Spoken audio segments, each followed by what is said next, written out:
bit, maybe.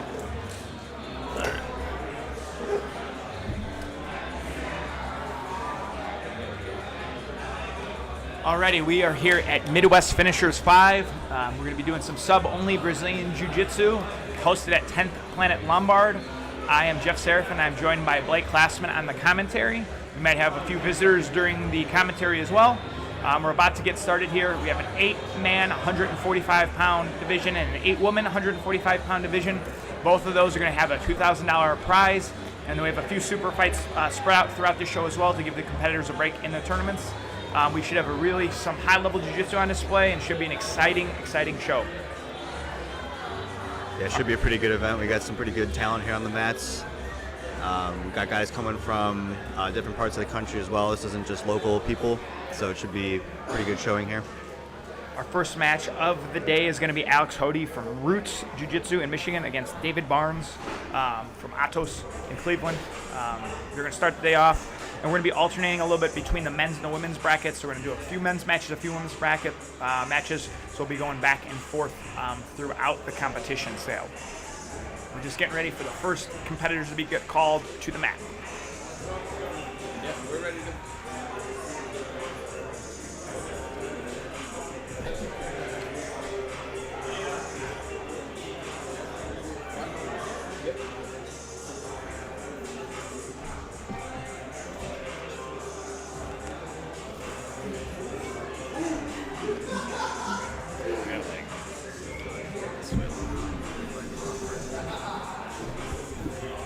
We're about to get started. The mats are getting set up.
So here we go. Omar, the owner of 10th Planet Lombard, is about to call our first competitors to the mat.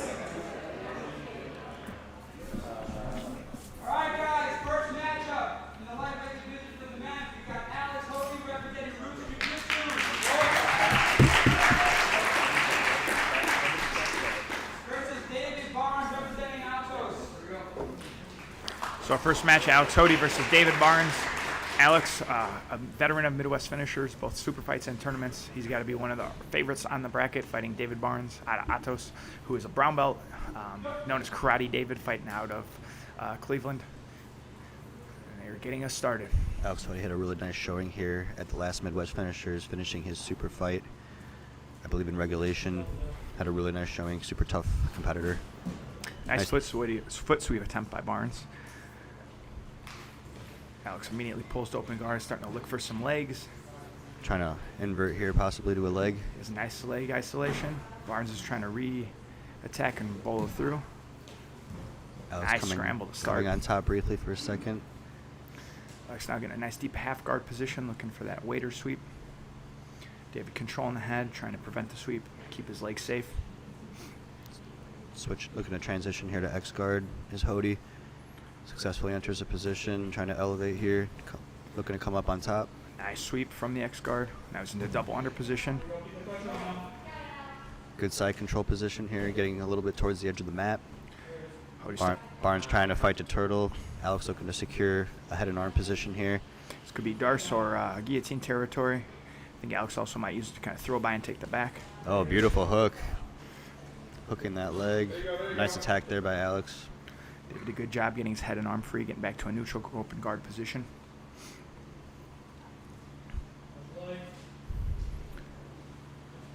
Alex now in tight, looking for some pressure passing, trying to clear the legs with his left instep. Barnes doing a good job here with his half butterfly here, preventing that crossface from being as effective as it can be.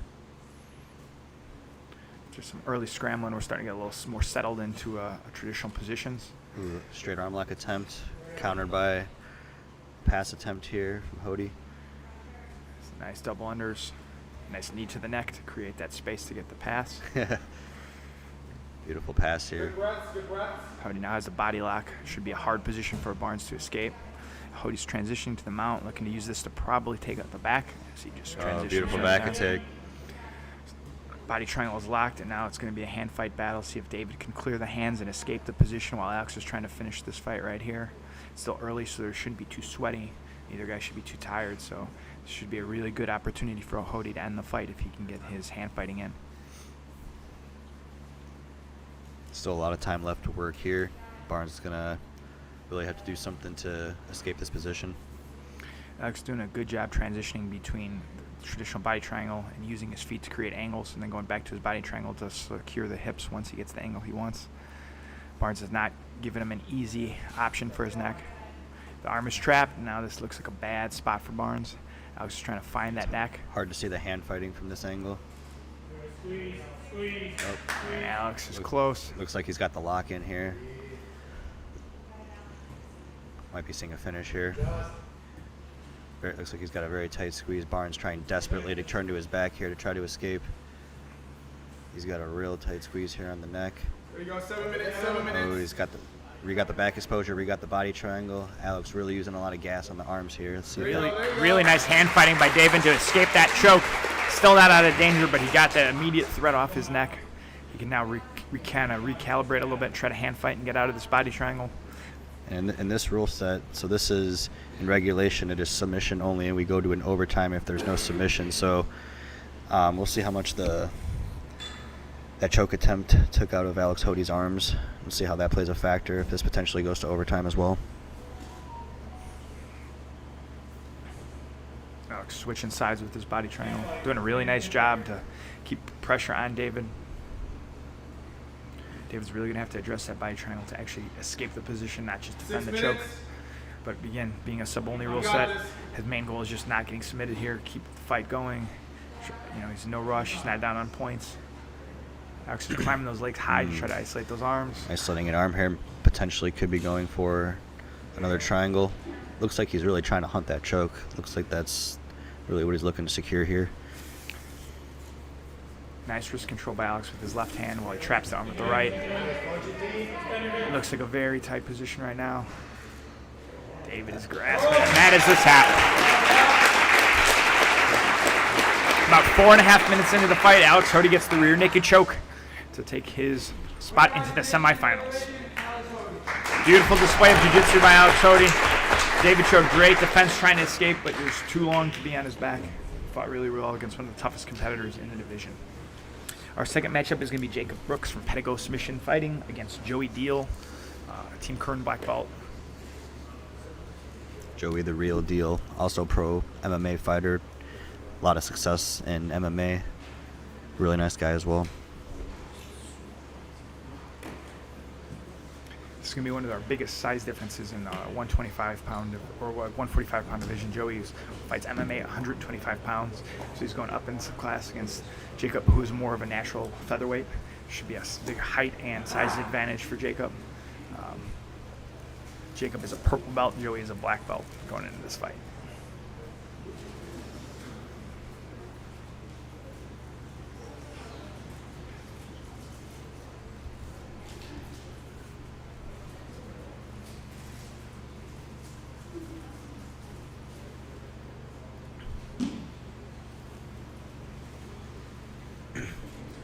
Both competitors looking pretty fired up here. Here we go on our second fight. We have Jacob Brooks representing Pedro Submission Fighting. Versus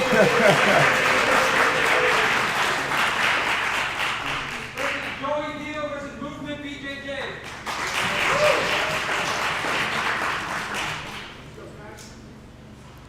Definitely a clear size difference here in the competitors. Jacob Brooks, known as Spatch from Pedro, looks to have a major height advantage. Looks to be using that length to try to tie up Joey's head. Joey keeping his base low and trying to use his height actually to help him prevent a shot or Jacob getting underneath. Some interesting stand-up engagement here. It's always good to see some wrestling at the lower weight classes, even in sub only. Agreed. Right away, as I say that, Jacob pulls guard, looking for the guillotine. Good. Nice guillotine attempt by Spatch. Really controlling Joey's head. Deep on that head and arm control here. Nice hand fighting. Good hand fighting to escape. Look for Jacob Brooks to really use those long arms and to his advantage in these head and arm exchanges as well. A lot of darces, a lot of anacondas, neckties. It's interesting that they opted to come back to some wrestling.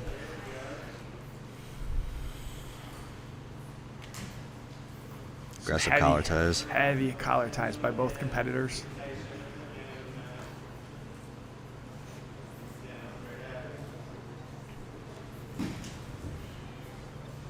Interesting to see at this weight class. You know, another guy looking to pull guard. Excellent foot sweep. Nice foot sweep off that head control by Joey. He's now in the butterfly guard of Spatch. You know, with Spatch's long legs, he's going to be trying to create some distance and space here. For those that don't know Joey Deal, he's also a yoga teacher as well. Been doing yoga for a long time and has very, very fluid movement along with his MMA and jiu-jitsu experience. Nice So side-to-side passing by Joey. Spatch able to keep the knee inside, but Joey's putting good heavy pressure with his head and hips. Jacob Brooks stands back up. They have to stand back up again. Again, good to see some wrestling on display. Absolutely, especially with Joey Deal being the clear smaller person. Still not opting to pull guard here. Spatch in his promo photo did have headgear and singlet on, so he's living up to his appearance from the promo Absolutely. photo. Nice jumping guillotine attempt by Spatch. Joey Deal hardly puts him back on the ground. Joey Deal Nice knee inside cut pass. Into a flat half stapling guard. that leg very nicely. Looking to secure the pass. Passes the guard. We see a buggy choke Oh, looking attempt. for a buggy choke. Jacob looking for that buggy. He's definitely got the body type for it, but Joey Joey defends and savvy mounts. to it. Getting to the mount here. Back to the end belly. Really good top control by Joey. Being hard for Spatch to get attached to him or use that length for his advantage. Good knee on belly. Good guard recovery. Good pass again.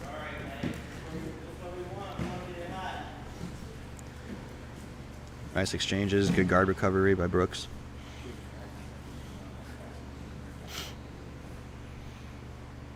Joey's We are not resting at all in this position. Constantly moving. Reaching towards the edge of the mat here.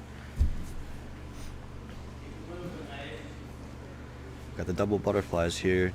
Pulling out to a closed guard with a body triangle here.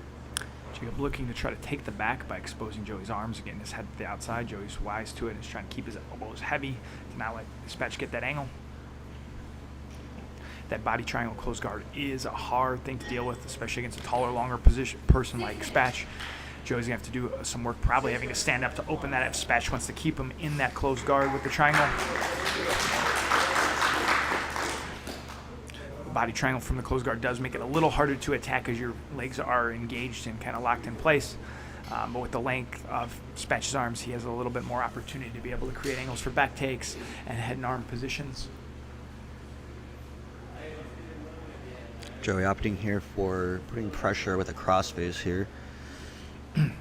Confident in his defense of the closed guard for what Spatch might be throwing at him.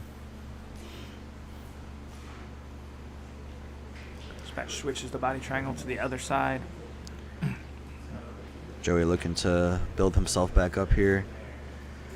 Spatch doing a good job keeping the double underhooks here, keeping the posture controlled. I think after those early pass attempts and successful passes from Joey, Spatch is wanting to tie him up a little bit, wear him out, and keep him in close, so he's not able to use his side to side, which I think is a wise strategy for the taller, longer fighter. Halfway through the regulation, 5 minutes down, 5 minutes to go. Again, if we do not have a submission regulation, we are going to EBI style overtime.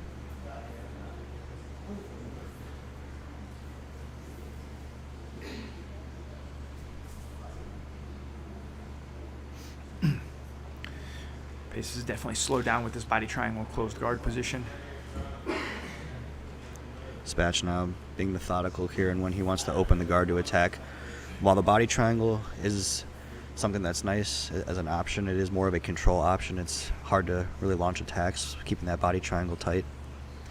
I think with the overhook Spatch has now on Joey's left arm, he may be trying to create an angle and then we'll open the guard up a little bit and start to attack, but he's trying to get that upper body control before he gives up his lower body control, which is smart against a fast, explosive opponent like Joey.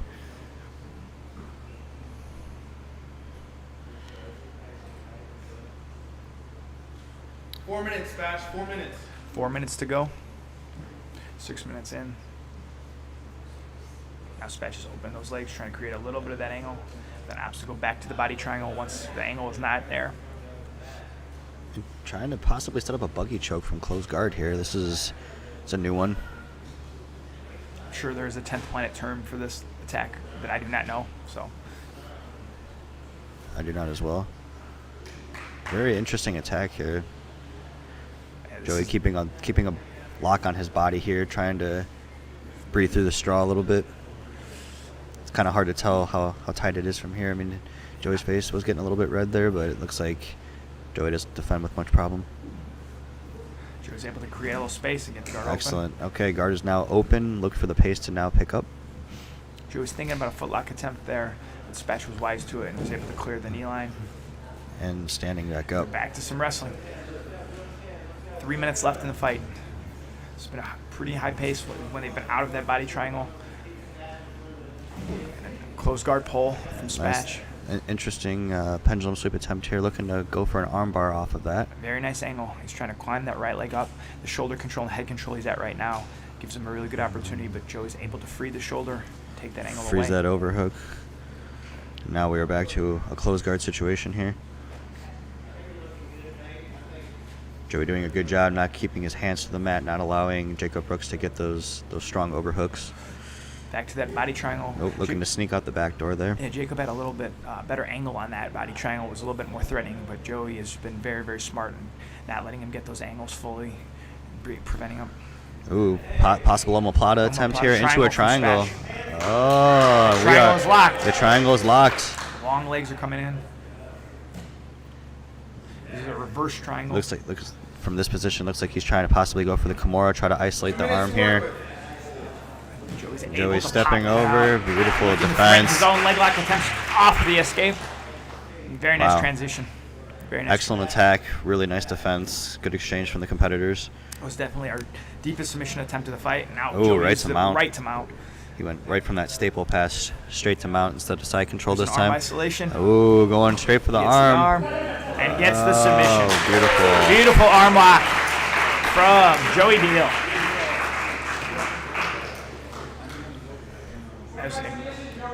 Don't blink. With a beautiful arm lock. Went from a pass directly to mount, right into the arm bar. Beautiful, beautiful performance. We're now going to move into our lightweight women's bracket. And our first match is going to be Liva Biarri and Claire North.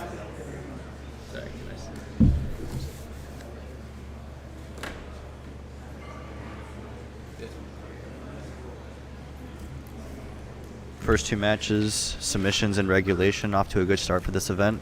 Expect to see more of the same.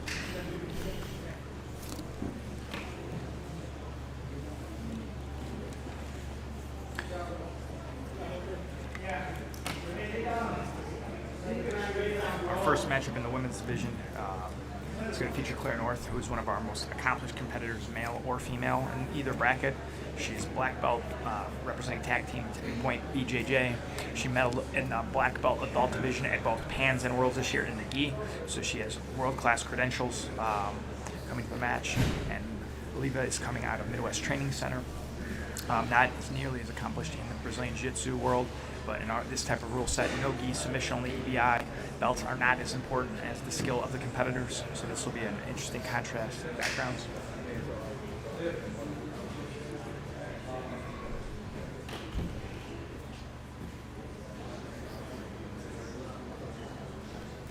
Omar taken to the mat here. Looks like we're going to get underway here.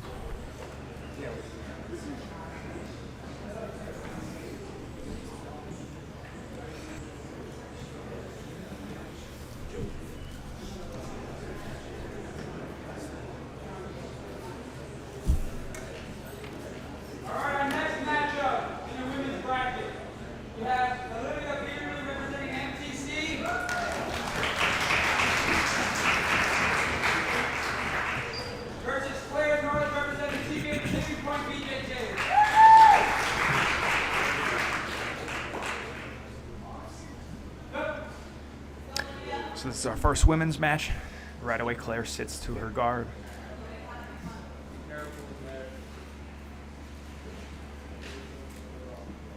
Opting for double butterfly, looking to go arm drag possibly to a leg isolation. And we see another body triangle, Another close body guard. triangle, yeah. Seems to be Claire the theme of the day. Claire, and again, a taller grappler than her opponent. It's a great option to tie your opponent up. She's actively attacking the reverse armbar shoulder crunch position and then transitioning right to the arm on the other side. She has a Kimura. It is isolated. Kimura's locked in. That could be a finishing position. She's going to transition right to the armbar, it looked like, off it. These women's divisions, I mean, we've seen, especially if you watch WNO last night, you see a lot of flexibility. These girls are very, very flexible. A lot of them are double jointed. So what might seem like a very tight submission, they find some little wiggle room way to get out of there. So super impressive right away.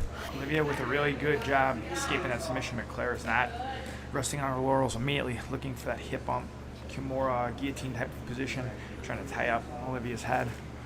Claire again has a Kimura isolation. Olivia's got her hands locked, so she's going to have to open those up to try to finish it. I would not be surprised to see a triangle coming if Olivia's trying to hide that elbow. Claire's just using some very classical, old-school Brazilian Jiu-Jitsu. Kimura hip bump, guillotine is one of the first things you learn, and she's doing it in a beautiful, beautiful way. And she has a tight Kimura, and she's climbing the triangle up. Nice isolation Nice in the here, double much attack. tighter position. And gets the submission. Beautiful Jiu-Jitsu by Claire North. That's about as traditional and smooth of Brazilian Jiu-Jitsu as you will see at any level. We are now 3 for 3 with submissions, which is awesome to see.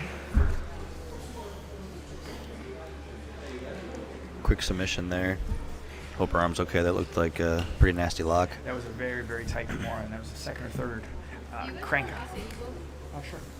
I'll never say no to that, yeah. Thank you.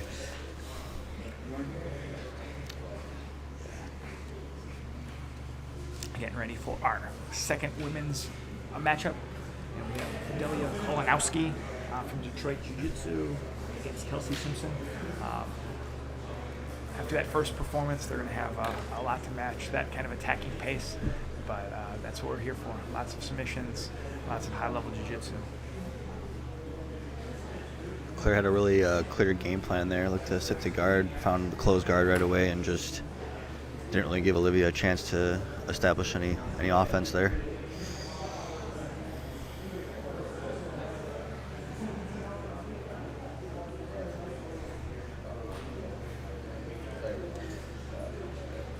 So we've got one more women's match here, and then we are going to dive right back into our 8-man men's division after this match.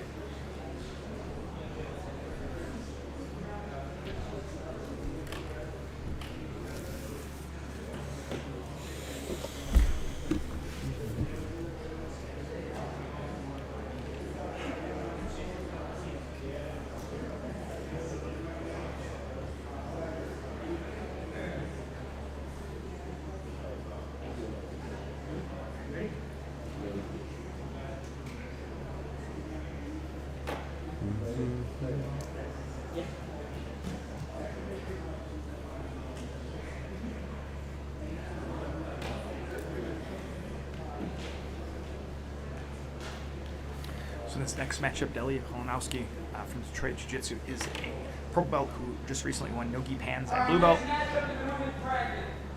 We got Adelia Kolonowski representing Detroit Jiu Jitsu.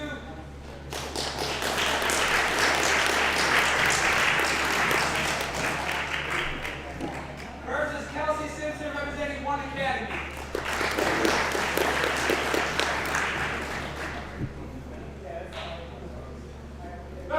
And here we go. Right away, Kelsey pulls to an open guard. Delia opts to stand and pass.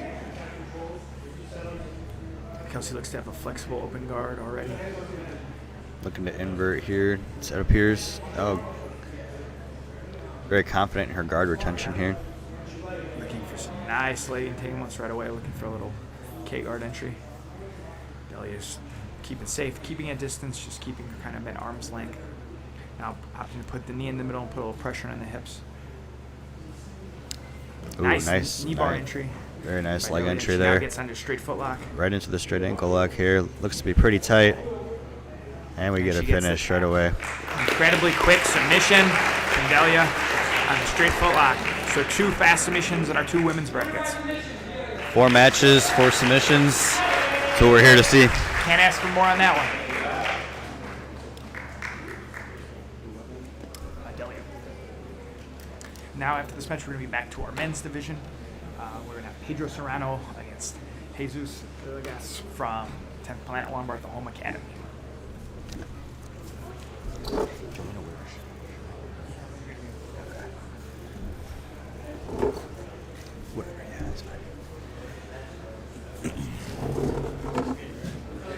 Pedro is who will be fighting next is a multiple-time Midwest Finishers champion, returning to try to take another title. He has got to be again one of the favorites in this division with his pedigree and lineage. One of the top young black belts competing today, and he's a phenomenal at this rule set. He's a Gracie Baja black belt with his academy Ultra Jiu Jitsu. He's fighting local competitor Jesus from 10th Planet Lombard, the Home Academy, who is also an MMA fighter and an accomplished purple belt as well. So this should be a very fun, high-paced matchup. Both these guys come to fight, come to go look for submissions. So expect some fireworks in this one.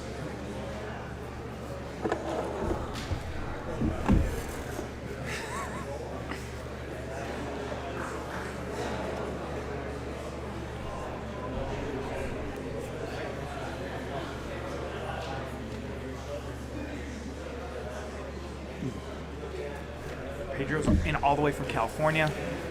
He is also a no-gi world champion in the brown belt division, IBJJF, so his pedigree is well known. Let's not forget double Midwest Finishers champion exactly. too. Yeah. Exactly. Coming for another title. He is definitely the most experienced competitor under this rule set at this tournament. Jesus is not going to be intimidated at all by Pedro's pedigree. Comes out with a beautiful foot sweep. Jesus is an incredibly fun grappler to watch. He can wrestle. Yes, he's been doing a little bit of competing. Did fairly well at Worlds. Pedro opts to sit guard after that foot sweep by Jesus. Kind of asking Jesus to step into his guard. Jesus being smart, staying on the outside, not getting pulled into the trap. A little foot stomp by Jesus. Smart strategy against a dangerous guard like Pedro's. Classic Rotolo style passing, looking for a leg drag. Pedro's able to attach to the leg, invert underneath. We have a little bit of a leg isolation here. Pedro's now trying to climb to the back with a little mini bolo, using it to sweep. Jesus was looking for a toe hold, but Pedro was wise to it. Now he's used to sweep. He's trying to isolate the hips and come up into a mount position. He kept that butterfly, and that was good. Yeah. Good guard recovery there. Jesus saved himself from that mount position. He's able to get back to the feet. Beautiful transition by both grapplers.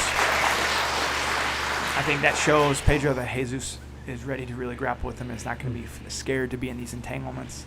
He reacted perfectly to that situation. I always wonder if MMA guys, when they come into the jiu-jitsu world, if the experience with the fighting allows them to kill the nerves when they're going up against high-level grapplers like this. I always wonder that. I you know my experience after fighting, I was always way less worried about it. I don't care how good of a grappler you are if you're not elbowing me in the face. Yeah. Beautiful leg drag attempt by Jesus. Really, really nice. Pedro was able to pummel the legs back across and keep his hips free. Pedro's going to have a very hard guard to pass. Very calm, very calm. Pedro's very calm in that open guard position. We're 2 minutes in. Both guys look to kind of be finding their spots in the fight. We got a little reverse Del Hiva game from Pedro. Looking to pull Jesus into kind of a more connected position. Jesus with good heavy hips in that half guard. Pedro looking for a little John Wayne sweep. Looks like he's going to be able to use it to come on top. Jesus did a good job keeping those knees up. Yep. Pedro's so dynamic from the bottom, huh? Doesn't do much, but seems to get a lot out of it. When he gets attachment, it just seems like guys are moving whether they want to or not. Exactly. Very nice heavy pressure from Pedro. Has the knees folded. He's just going to have to create some space with the upper body to try to get those knees back in. I have a feeling Pedro's going to try to stay here, kind of grind and wear on Jesus a little bit as he works the upper body. He's just not settling, though. He's not letting him get that mount without a fight. I wouldn't be surprised if Pedro tries to come out the back door a little bit. He's able to get the mount. He worked that mount inch by inch, all the way up. He's got the arm isolation with his left arm on Jesus' right. We may be seeing an arm triangle back take combination coming.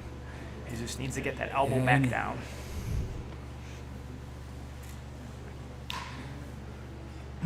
Again, this is where the sub-only situation. Jesus is not in a rush. He just needs to defend the submission. It's not about points. It's not about having to make this up. It's about staying safe, making Pedro work from the submission. Pedro does have a lot of time, and they're not sweaty because it's about 3 minutes into the fight. Pedro's mounts look pretty solid right now. Yeah, it's pretty solid. Looks like he might be working for an arm triangle, possibly. Yeah, that arm triangle looks to be his main option, and he's going to look to use that to take the back. If Jesus can keep his arm at a good angle, but his squeeze looks very, very strong. He just he's looking a little uncomfortable in the upper body, and I do not blame him there. I think the arm is now across the head. Yeah. Pedro's trying to get that ear down, but Jesus is doing a good job trying to fight that arm free.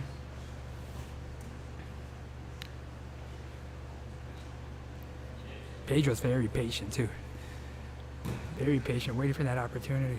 He's grinding on that, though. Nice hips by Jesus trying to off-balance the long grappler, but not enough to get the arm free. I think the elbow is slid back down into a better position for Jesus, so he's out of the arm triangle attack. Very good patience there. It's always interesting to see in Nogi setting a high-level grappler like Pedro what he opts to do from the mount when he doesn't have grips or collars. Jesus with a little mermaid action. Very nice hip escape. Jesus with a beautiful escape to get out and attack the footlock. Pedro's in on the legs on his own. Nice pass right away. Oh, wow. Jesus was trying to do some elevation. He was able to get out of that. Pedro was able to backstep all the way to side control. Pedro's doing a really good job keeping the positions he wants. But again, Jesus is not panicking in any of his positions. He's looking for opportunities not only to escape but attack.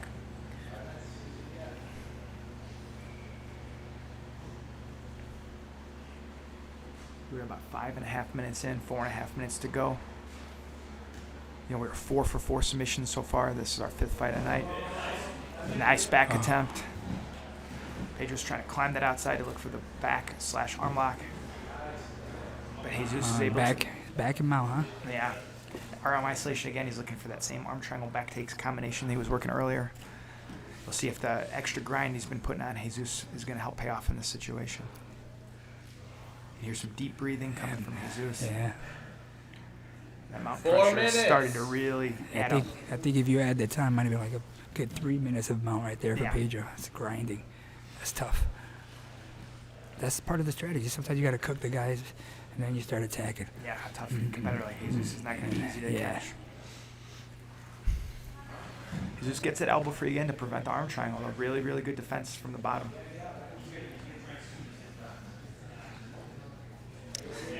Jesus was looking for that same kip escape he did earlier. Yeah. He needs to uncross the feet there. Now it might be a better chance to do it.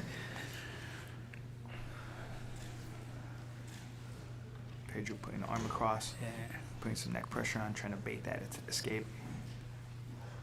Looks like he's working for that arm triangle again. You might see a little mounted triangle attempt, climbing the legs up, or even a monoplata, possibly.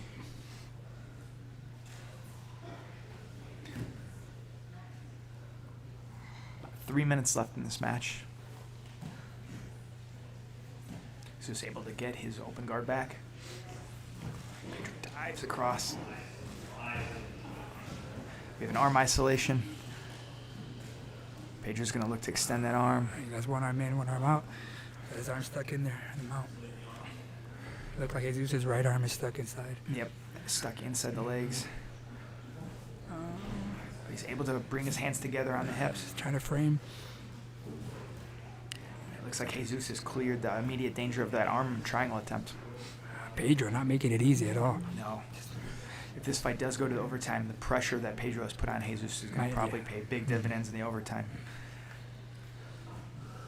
He still does have over 2 minutes to work, so he has plenty of time to find the submission. Jesus has plenty of time to escape and look for his own.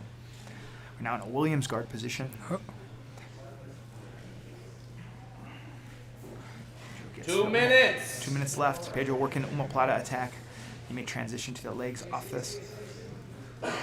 Jesus does a good job clearing his arms straight. You saw Jesus take a deep breath when he got out of that. Great defensive jiu-jitsu, but he has been put under the pressure and under the fire this whole match. Great match so far.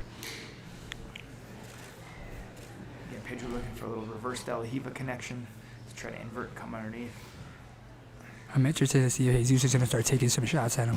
Seems like he's been on the defense a little bit here. Pedro looking for the legs, but Jesus wide is able to clear the knees pretty quickly. He's now putting some pressure in, trying to isolate the legs of his own. Gets into an ashi position, has a heel hook. Pedro didn't even seem to defend that. Not at all, yeah. Just over a minute left. We may get our first overtime of the day. Nice shin-to-shin entry by Pedro. Jesus is attacking the heel. 1 minute left. Pedro is attacking the footlock of his own. A little leg lock shootout right here. Pedro has a deep angle, almost like an Aoki lock. Yeah, very similar to Nabila. 45 seconds. This could be the last submission exchange of this match. Pedro's gonna try to go for that kill. You can tell he's setting it up. He does not want to go to that overtime. That foot is isolated. Jesus digging his own heel hook and is opting not to defend the footlock. That is a tight inside heel hook. That is a tight inside heel hook from Jesus. That is a tight inside heel hook. Oh wow! I cannot believe he survived that. Wow! And now attacks his own footlock. Going from that cross kind of a Yoki lock on Jesus. Now he's opting to do a double outside ashi. That is a tight foot lock of his own. 10 seconds. Both these guys' ankles are going to be feeling this, this later today. And in the we don't have wheelchairs here, do we? No, okay. Oh, what a fight. that was crazy. That was crazy. And that inside heel hook was quite a attempt by Jesus. I got one. You need a quarter?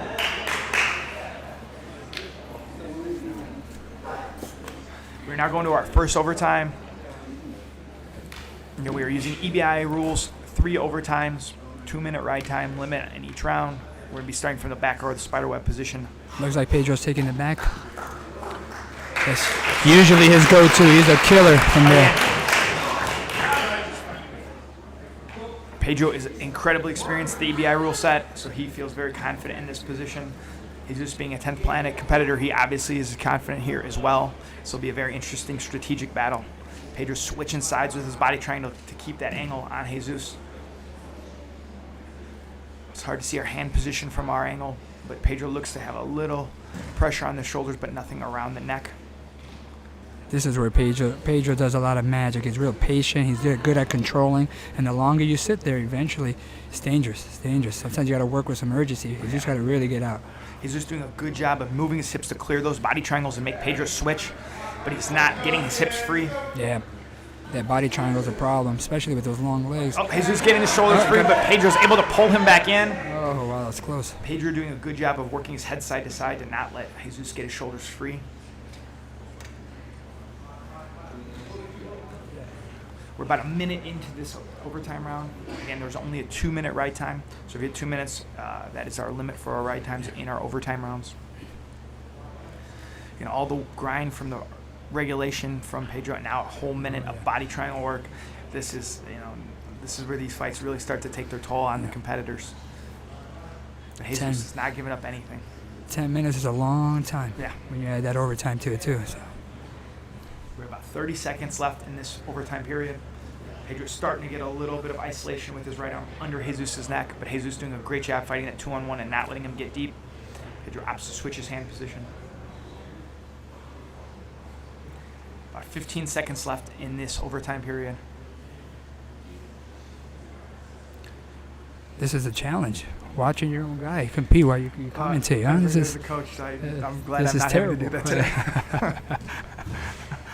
He's just doing a beautiful job defending, but not able to get the escape. Time. And that's our time. Pedro gets the full 2-minute ride. Jesus will now get the opportunity to be on Pedro's back. And again, if Jesus gets the submission, the fight is over. If not, we will go into our second overtime. Jesus immediately starts digging his left arm under Pedro's neck. Pedro doing a good job hand fighting, trying to prevent the body triangle. Jesus is able to now get the body triangle. Jesus looks very relaxed and comfortable. Pedro is trying to keep that left arm high to try to not let the hook come inside.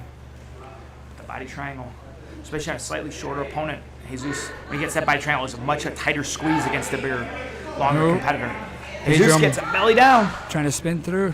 Jesus is not giving him that body triangle being so tight is not giving Pedro any hip freedom. So even on that roll, he didn't get almost anywhere closer to escaping than when they started.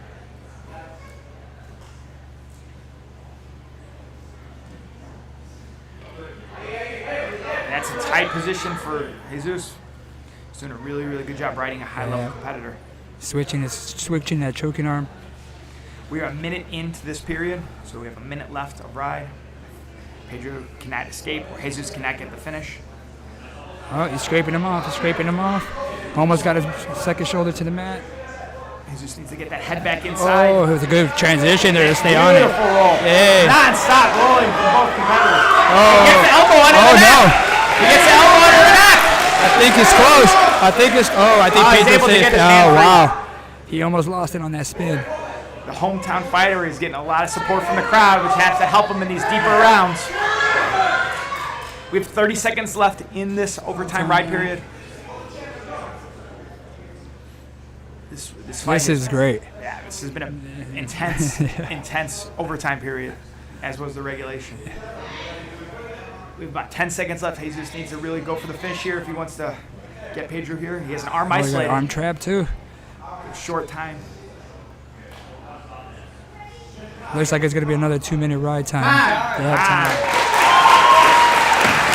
Absolutely. What a match. Incredible performance. This overtime's gotten better and better. So our second of our 3 overtime rounds. Pedro again immediately gets to his body triangle. Jesus opting to fight his 2-on-1. We'll see if there's any strategy changes this round from either competitor, as both got full 2 minutes of ride. Neither man got incredibly close to a submission or an escape. This is where you start seeing if they're going to try something new, have some more tricks in their bag that they weren't ready to use in the first round, but are going to have to now. With all that energy they spent on that first OT round, they might spend some time just resting on the back for a little bit here. This will be a very interesting strategic decision. All the rolls that Pedro did to try to escape, that's definitely going to burn the cardio out. Yeah.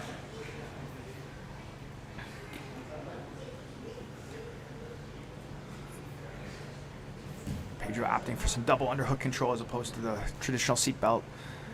Much harder to escape, but not really threatening the choke on Jesus. Halfway through our ride time. Jesus doing an incredibly good job not letting Pedro get really on his neck or around his neck. It's been attacking his shoulders, not his neck, which is definitely a smart thing to do and makes it hard for Pedro to really get any offense going. As I say that, Pedro does start getting his right arm in. This is the deepest choke attempt he's had. He's going palm to palm. It looks like it's getting tighter. He's just doing a good job trying to pull that elbow down and create some space. Looks like Pedro went back for the control. 30 seconds left in this ride. This is the kind of match that no matter who wins, they're going to be worn out when we get into the second round. Sometimes this becomes the battle of who has the best cardio. Yeah. Oh, wow. Oh, wow. That was a Exact great opposite of our recovery. last time. Both guys trying all their tricks and neither guy on the back giving up any position and all the scrambles and all the handling. We're about to hit our ride time again. And time. Wow. Another full 2-minute ride. Jesus now gets his opportunity. It's 3:02. This is the second one. So again, we got our back position. Jesus again looking for that body triangle. Doesn't have it fully locked yet. Opting to keep it open. It looks like he's looking to bring that left leg over. Now he goes back to the body triangle. So he showed a little different strategy to start this round, but then opts to go back to the body triangle. I think he was trying to attempt to trap that arm. Yeah. He got a little worried that he was going to lose it. So I think he made the right decision there.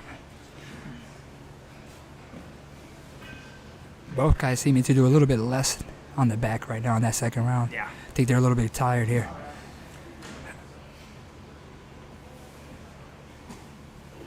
These are some of the most intense EBI overtime rounds I've seen. Oh, yeah. Oh, it's out. Pedro gets an escape. 45 seconds, so now he has over a minute ride time advantage going into our last overtime. So this is our third of 3 EBI rounds. So now with the ride time lead, Jesus has to play a little bit more aggressively here. If he doesn't escape either quicker, it's going to be over. It'll be interesting to see if Pedro tries to open up or just kind of play the right time because he knows he has that advantage now. That'd be the smart strategy. Jesus is dangerous in the back. You can get the sub here. That may be his easiest option if it's available. Jesus almost gets the shoulders free. The length of Pedro's arms and legs is making it very difficult.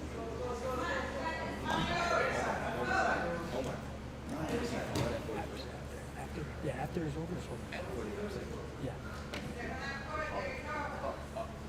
Time.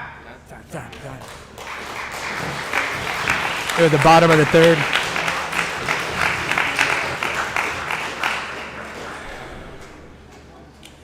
And the winner by ride time, Pedro Serrano. Pedro Wow, Serrano. that was a great match. Great match by those two.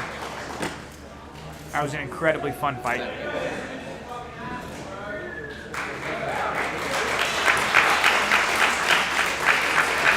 We are on to our last fight of our opening round of the men's 145-pound division, and we have Austin Fife and Anthony Arnold. Fife. Austin Fife and Anthony Arnold. Austin's from One Academy Jackson, and Anthony is from 10th Planet San Mateo. So we have another out-of-town competitor, or multiple out-of-town competitors. Thank you. What a barn burner, man. Oh my gosh.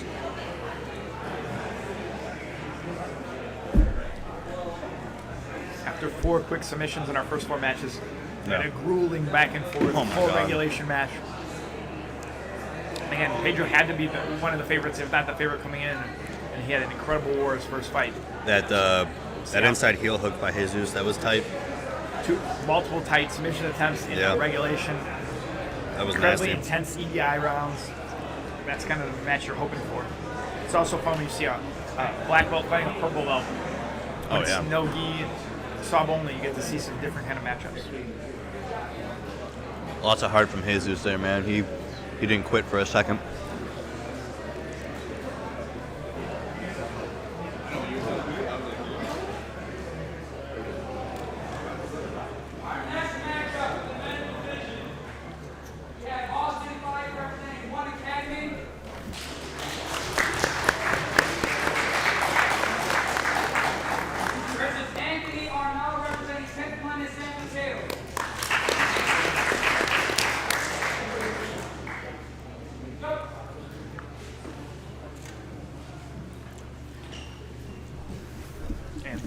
can't glance him until you know we'll be prepared for the EBI rounds.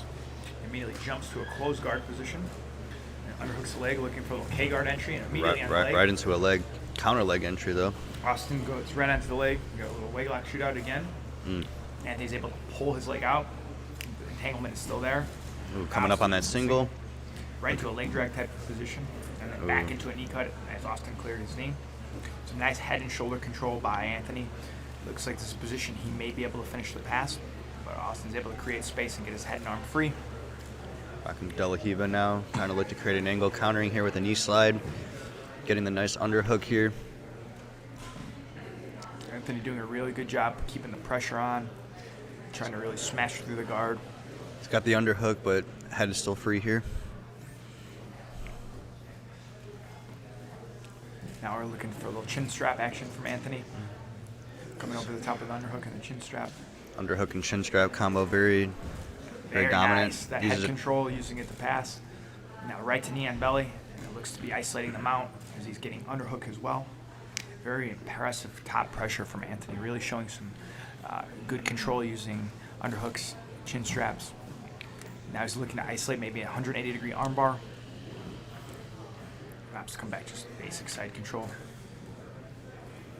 Coming out, trying to come out the back door with the Darce. Austin with a bridge to try to create some space for his hips. Anthony just basically lets him work around and comes right back to that knee and belly. Anthony did a good job moving his arm to deflect the backdoor Darce attempt. Good guard retention here, trying to maybe... Oh, very nice slick. Sweep come off the top from Austin. Almost tried to Almost enter like a tornado kind of position. Now a back control looking for a triangle / bent arm lock. Very sneaky. Interesting position here. He's going to have to get his left leg free here to secure the triangle. I think we had a foot caught in the shorts. Both competitors cleared it. And he's able to pull his head and arm free and get to a neutral position. Back to that position. Headquarters type passing position he was using earlier in the match. We've got a shadow hook here. About 2.5 in. We're trying to counter Bolo here. Maybe looking for a leg entry here. Also looking to come on top. Anthony opting to keep the top position here. Both guys seem to have kind of settled into their games now for the first few exchanges. Nice leg entry here. I think doing a good by job Austin. using the head and arm control to negate Austin's guard when he's trying to enter. But Austin's doing a really good job of getting his hips back in. Using that half butterfly here to retain his guard.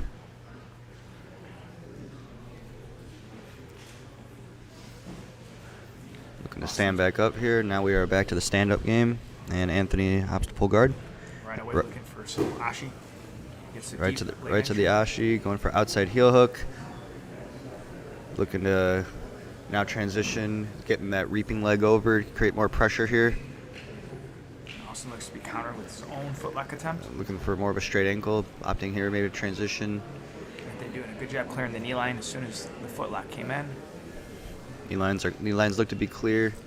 Austin looking to re-attack. Anthony with a little X guard. Possibly trying to elevate here to a leg entry. Ooh, taking the back here. Some old school X guard stuff going on there. In Nogi, it's a little bit harder to take the back with that baby bolo, but using it nicely here to wrestle up. Anthony doing a really good job showing his pressure passing while playing open guard. A little muggy choke attempt, the second one we've seen today. Again, Anthony was wise to it, and able to sniff it out early in the entry.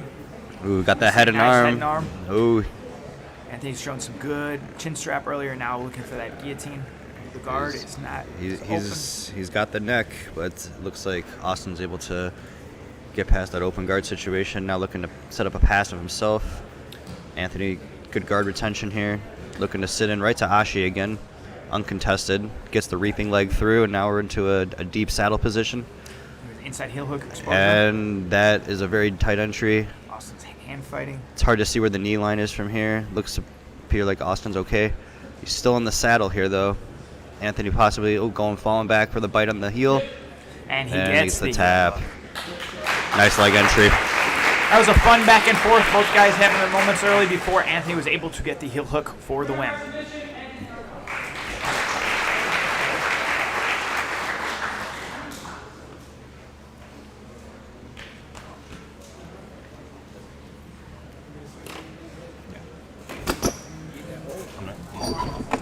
down, baby.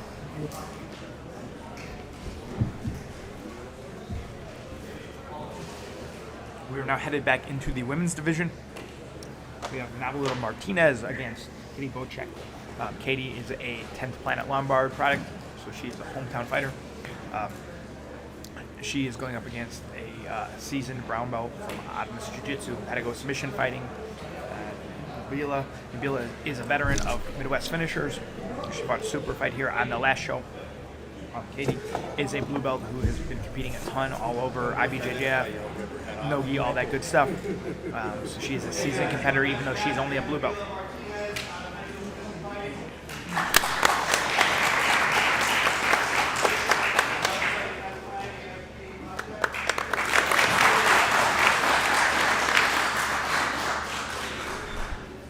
I'm actually really excited about this match. Yeah, this is a fun matchup.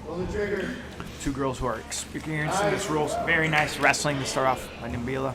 She's immediately on the footlock. Belly down. Has some good pressure. She's bellying down through. Katie looks comfortable. She's trying to hand fight. Double outside Ashi is allowing Nabila to put a lot of pressure in. Now hip in. Katie looks comfortable. Arch your back. Arch your back. Feet on the hips. There's a lot of pressure in the foot, but Katie's flexibility seems to be saving her right here. Let's adjust here. Don't sit there. It's not on there. Go. Nice attack by Nabila. Very good job defending by Katie. She looked calm and relaxed even when she was caught in that submission. Pass that across. You can tell she's comfortable with the leg lock game.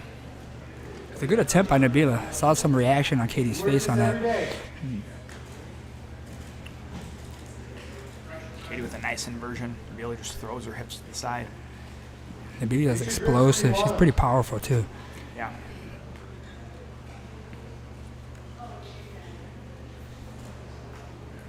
Snap. Ladies up to the feet. Katie tries to pull back in the guard. Nabila decides to stay on her feet. Katie, as she's trying to enter into the legs. Having seen Katie compete many times, she has very good knee bars and leg locks. I'm sure Nabila knows that and is trying to avoid those entries. Yeah. Trying to use her pressure from the top to avoid Katie's leg In her entanglements. hips. In the hips down. Nabila, no stranger to leg locks. Coach Michael Carpenter, stud on the leg lock game, so I'm pretty sure she's ready for that stuff. Yeah. Get your grips. You're letting her control the grips. About 2 minutes in. Both ladies are now starting to get into their own game. Nice. Nabila with a little pressure now, trying to Keep climb. your hips pinned. Katie's trying to dig for that Kimura. Nabila keeping the elbows tucked. Knee cut.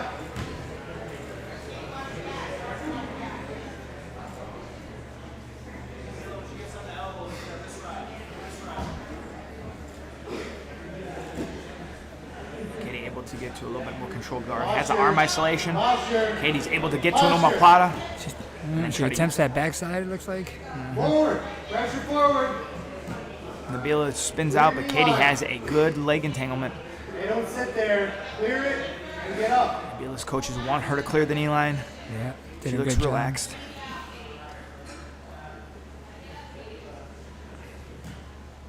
Clear that all the way and come up. And the knee is free. Back to a neutral seated guard position. Get our grips. You want her staying up there? Both ladies look very relaxed, comfortable, confident. Nice pass Oh, by very Nabila. nice. Very well timed. She has an arm isolation. I would not be surprised to see a Kimura or an armbar here. Katie's left arm is in danger. Yeah, The right arm is now pinned by the shin. So Nabila's I'm not gonna- sure where she's controlling there. Katie grabbing her own shin. Oh, she Kimura is gave up that coming. Kimura, yep. She has to be very, very worried about that. She's trying to grab her own shin and own hand. And Nabila's just being heavy on the shoulder. Katie's able to get flat to her back, which helps. And Katie's able to transition, but Nabila goes to the arm. Katie gets her arm out and goes right into the leg lock of her own. Very nice attack. Looking for that honey hole position. And Nabila did a good job. Clear the knee line. Beautiful transitions by both ladies, No, that was offense and beautiful. defense. Back to our feet. Great match so far. Katie's got that hometown crowd advantage. Crowd is definitely behind Katie. Nabila with that Midwest finishers experience. Veteran of Midwest finishers. 4 minutes in. Katie's looking for a Kimura of her own from the bottom, from that knee shield position. Nabila doing a very good job controlling the hips, not letting Katie get enough space to get up.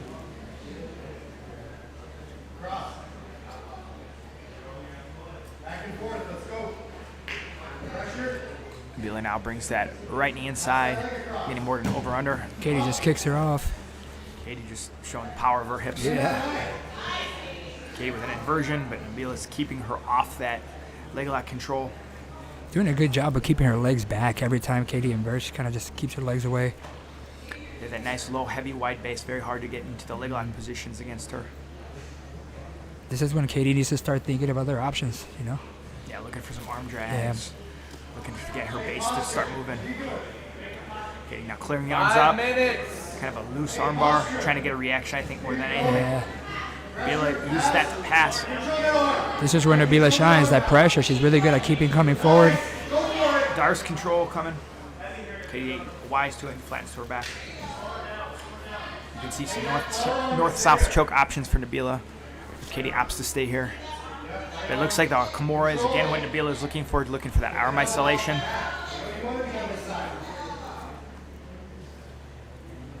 We have about 4.5 minutes left.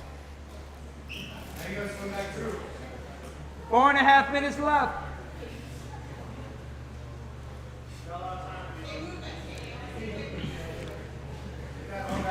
Be looking to kind of cook her a little bit from this position, keep some pressure on, isolate the arms. Katie exposing her back. Katie just keeping her hips mobile. Nabila with that body lock control to try to not allow Katie to turn over, but she can attach Nabila's leg. Nice. Now she wrestles up to a single, but Nabila is able to throw her back down. Katie now inverting into the leg. Right away, Nabila is just pushing those hips out.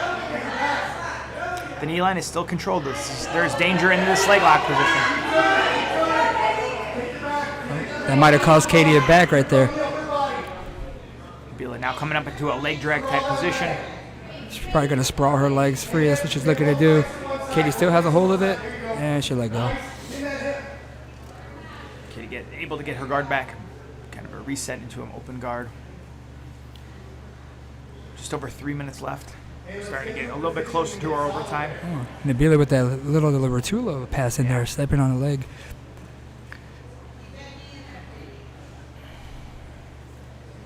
Katie looking to drag that arm across the creator angle. She's gonna invert when you lift 3 minutes. 3 minutes.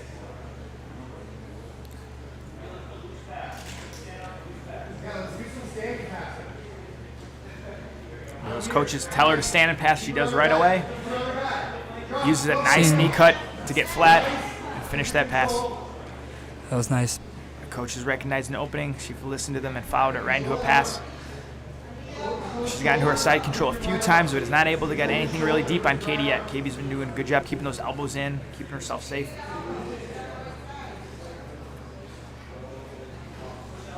There's little spurts of energy in this match. A little bit of controlling, then they take their shots, a little bit of controlling. Nabila doing a lot of that dominating pressure from the top. Looking, and she gets the mount and now starts isolating the arm. She's about 2 minutes to work here. She's looking for an arm triangle. Again, maybe using it to take the back as well. Katie's doing a good job framing it down, but Katie's having to use a lot of energy to keep that pressure off her head.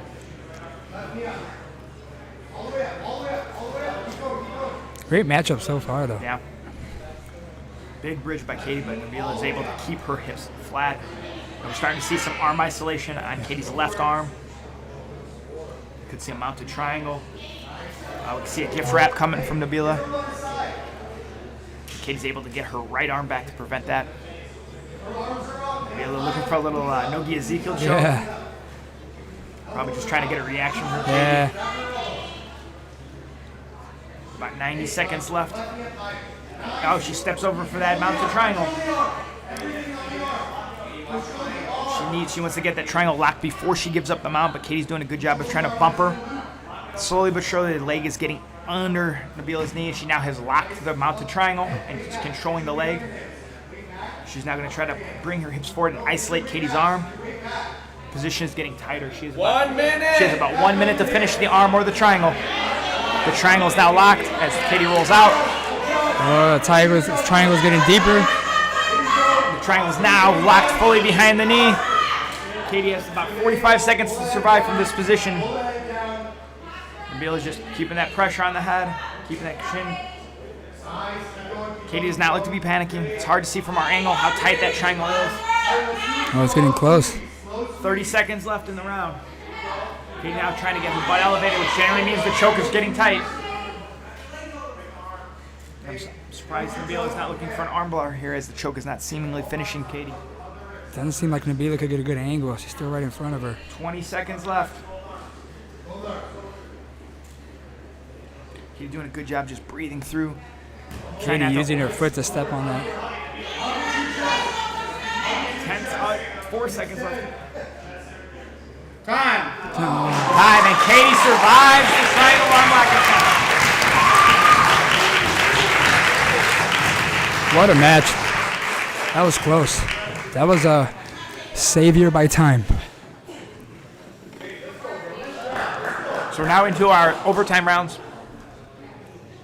We will see which athlete had more taken out of them, the attack from Nabila or the defense from Katie.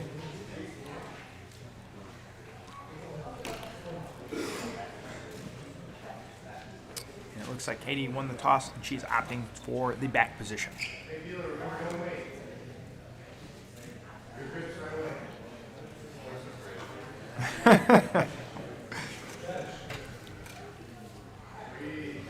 So here we go into our first overtime round.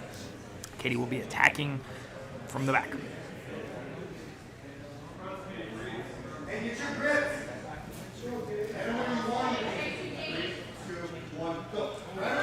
All right, Katie's able to pull into the body triangle. Mila is trying to clear the feet. A lot of these guys are not stopping that body triangle, considering it's the first thing that usually people are going for. They're just accepting it almost, you know. Could be a little bit of that fatigue, you know. Yeah. Nabila is able to get her shoulders free, but she's not got her hips free. She's almost out of the position, but Katie's able to pull her back in, control the position, but now we're in the mountains. Oh, that was a beautiful escape by Nabila there. Very. Just under 30 seconds or so. So, not a huge ride time. Nabila is opting for the spiderweb. First time we have seen the spiderweb attack today.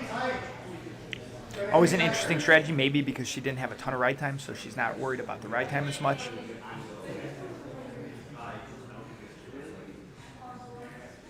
Yep.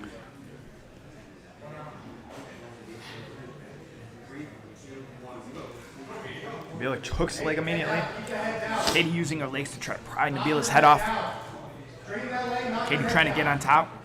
Nabila now has a good spiderweb hook on that leg. This will become an interesting battle to see how much pressure is being put on Katie's arm. Her hands are starting to separate a little bit. She went from the rear naked choke grip to a palm-to-palm grip due to that pressure. Nabila is just slow and steady, keeping pressure on Katie's head and arm. Katie doing a good job getting her head elevated, put a little bit more pressure on Nabila's hips. Nabila now has the right foot in the bicep and is able to separate the hands.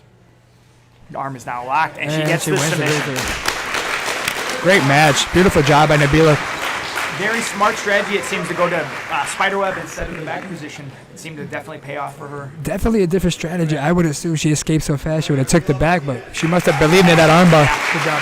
Very, very good spiderweb position. Beautiful job by the ladies. We have one more women's match in the opening round of our 8-woman division. This one will be Sheila Lindsey and Rachel Renko.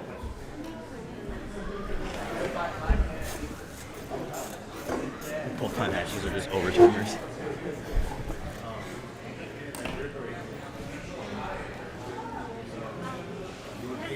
Yeah, actually. Any way they put time on that clock? Yeah, I was wondering the same thing. Hey, is there any way that we can get the timer, like maybe on the clock there? Just because I don't really know like what the time is. Yeah. Okay. Yeah. Thanks.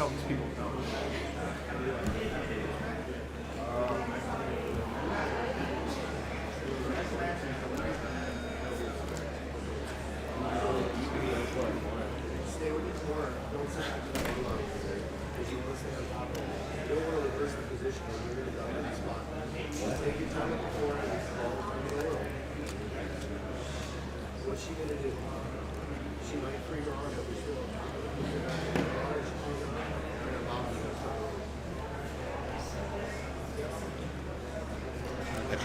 That triangle, dude. I had to make sure she wasn't gonna go out. You know? It's crazy.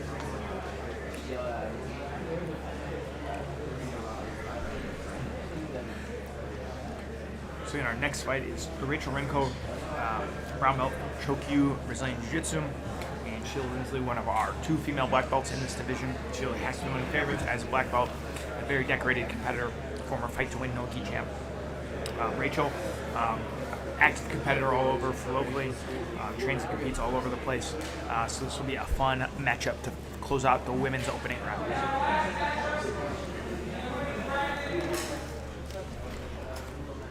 Yeah, Sheila Lindsey representing Magnus BJJ.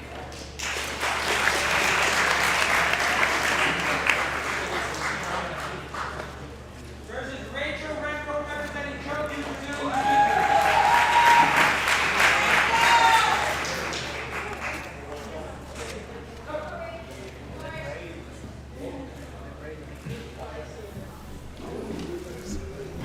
Right away, Rachel pulls.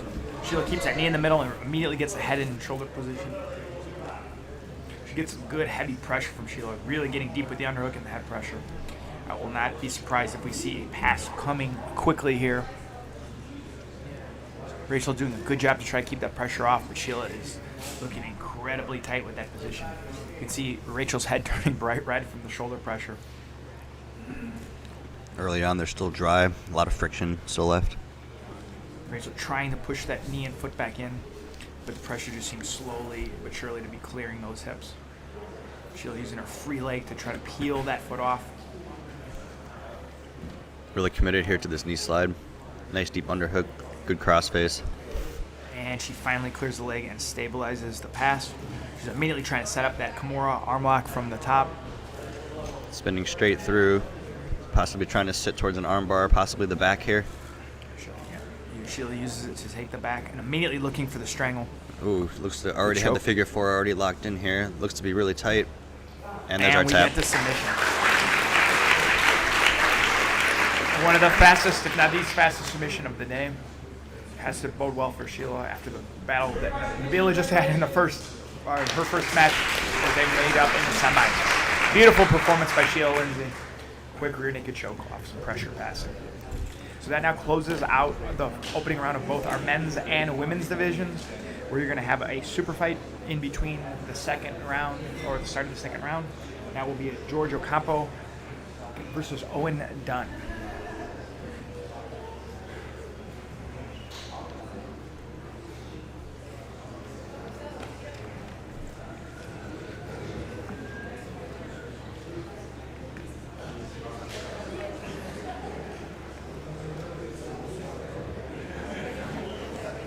Yeah, I felt like Katie was like asking for the time and like the time's literally nowhere.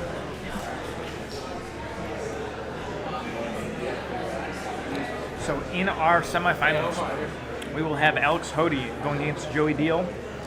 We'll have Claire North going against Adelia Kolonowski. Pedro Serrano against Anthony Arnold. Nabila Martinez against Sheila Lindsey. So we're going to have some great matchups as we get into the semis.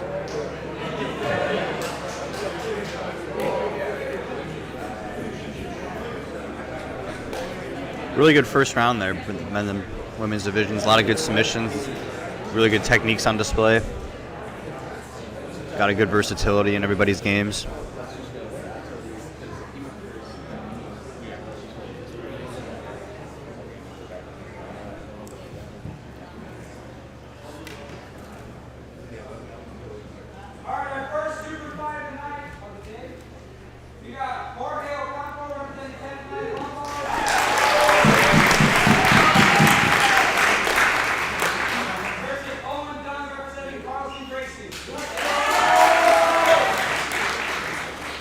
Another hometown competitor from 10th Planet Lombard. Jorge fighting Owen here. crowd's going to be involved with this one once again. Another home competitor here at 10 Planet Lombard. Or gets some nice top position. Looks to start looking over the top for a little dart setup. Just gets Owen flat to the back. Really adamant here about that, getting that control in the head here. I'm trying to clear that position, but Jorge having good pressure over the arm. We can use that.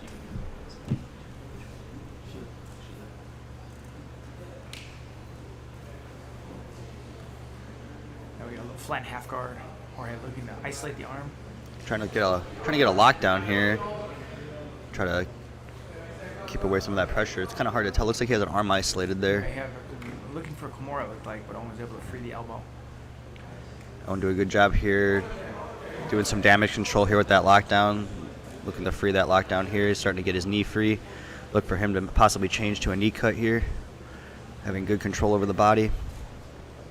As we've seen a lot of far side underhook and head control passing. Yeah. Back to the basics. Yeah, very simple but incredibly effective passing. That no-gi setting when everyone's getting slick.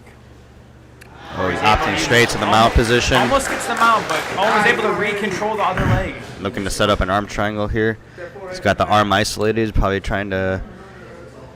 Owen does have that right leg here, so it is going to keep him away. It's going to be a little bit harder for Jesus to get his weight forward. Jesus pushed that arm inside with a kind of modified Ezekiel arm triangle.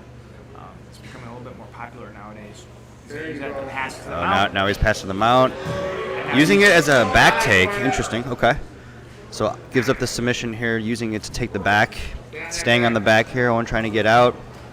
Jorge now looking for arm lock position, as he has the option of attacking the arm or going to the back or coming back to the mount. And the opts will come to the mount. Very nice attack sequences from Jorge. Jorge having the gift wrap here, making it very hard for Owen to turn away or escape here.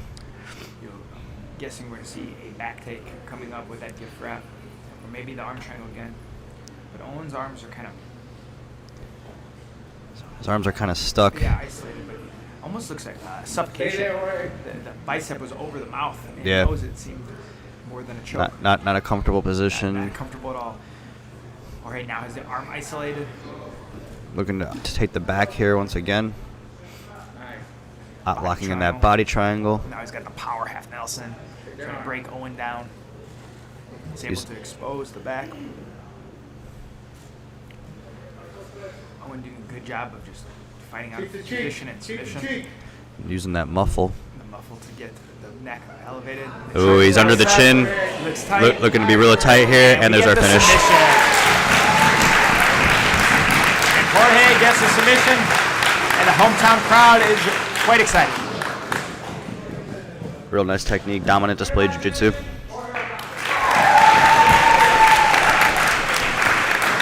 Very nice fight for Jorge. Owen showed some toughness getting out some bad positions early, but Jorge's pressure was just a little bit too much. We are now moving into the semifinals of the men's division. We're kicking it off with Alex Hodi versus Joey Deal, two black belts who both looked incredibly impressive with submissions in their first round matchups.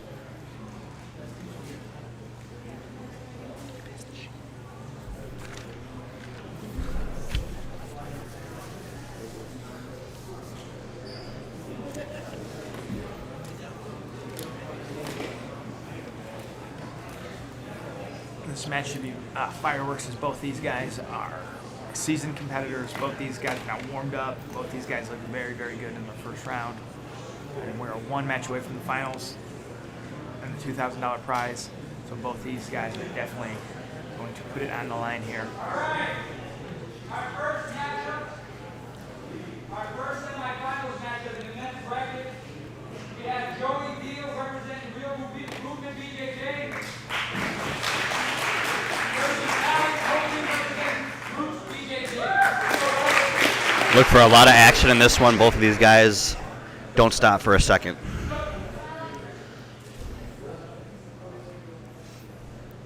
Can definitely expect to see some fireworks here.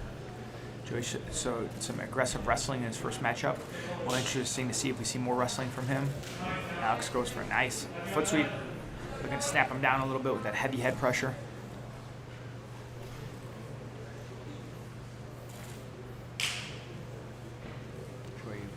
throwing some level changes, and Alex just opts to sit and not wrestle. Joey immediately trying to put some pressure on. Joey immediately knee sliding hard. Nice Hodi. inversion with the inversion come up with a sweep. And now he's a good body lock position. Joey's in a butterfly guard, but with that body lock locked in, it was going to be hard to move Alex from here. Alex is going to start using that side to side to start clearing those hooks and getting to a flat half or a side control position. Bannon's the body lock here, looking to get to more of a loose passing position. So able to create some space. Alex diving back Hodi over. diving in here. Joey maintains that butterfly hook here to stop the passing pressure here from Alex. Joey has a heavy stiff arm with his left arm on Alex's hip. Trying to keep that pressure off his head, but Alex able to get his hands connected. Sweep attempt here from Joey. Good base here by Alex. Alex digging underhooks, seemingly wanting to get some nice double underpassing going, keeping his hips heavy. Alex using this near side underhook. Interesting strategy here to keep him flat, and he's using it to switch sides to knee slide to the other side. Alex is kind of just climbing the position up, side to side, getting a little higher each time. Alex looking a little bit bigger here than Joey. Joey being a natural fighter at 125, jumping up into the 145 division here. Good guard recovery here. Alex gets to a more traditional head and arm position from flat and half. Joey playing a little lockdown to try to keep that pressure off his head. Alex trying to clear that lockdown hook. Joey's able to get a frame back in to take a little bit of that head pressure off. Alex still opting to climb up and get the upper body control while still in a lockdown here, hoping to free his ankle. Joey's back flat to the mat here, making it hard for him to utilize that lockdown. Joey making space here. A deep underhook by Alex Alex. still has this deep underhook here, using it to scramble here, knee slide through.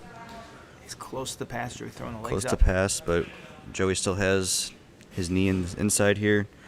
Looking to be passed here, though, into a Kimura. Hard to tell from this angle. I think Alex is going to use it to go to his left and north-south Kimura if he's able to. Joey's just trying to keep those knees in to separate, but it looks like Alex is slowly getting his hips flat. Yeah. But Joey's not allowing the pass to be fully set. Ooh. Alex tries to isolate and go for the heel. Threatens that foot lock there. That's something that Joey's not going to think about. I know that that's a threat if he leaves any feet hanging for Alex to take there. I think Alex is doing a wise thing of trying to use pressure and a little bit of size and weight advantage in this fight to slow Joey down in the early stages. Alex was a little bit more open in his first fight, and I think against someone as seasoned as Joey, he's trying to cook him a little bit, wear him down so that he doesn't have that speed and athletic movement that he had earlier in his first match of the day. Joey looking for some of those reverse armbar shoulder crunch positions. Let's keep mobile here. Joey's able to get back to the closed guard. We have 6 minutes to go. Wise decision here from Joey to bring Alex into the closed guard. Alex was having some success there in the loose open passing. Alex looking to really open this guard here. Confident with the knee in the middle there. Breaks the guard open. Looking to set up the loose pass. Diving straight for an underhook into a deep knee slide. Secures the Finishes pass. Punched the knee slide right through. Nice pass there by Alex.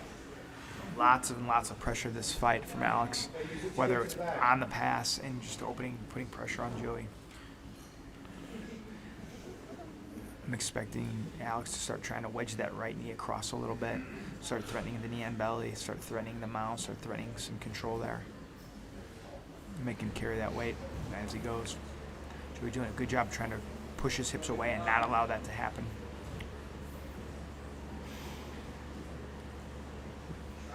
Here's that right knee starting to come across. 5 minutes. We're halfway through this regulation period. I'd say Alex is in a control and putting some good pressure on.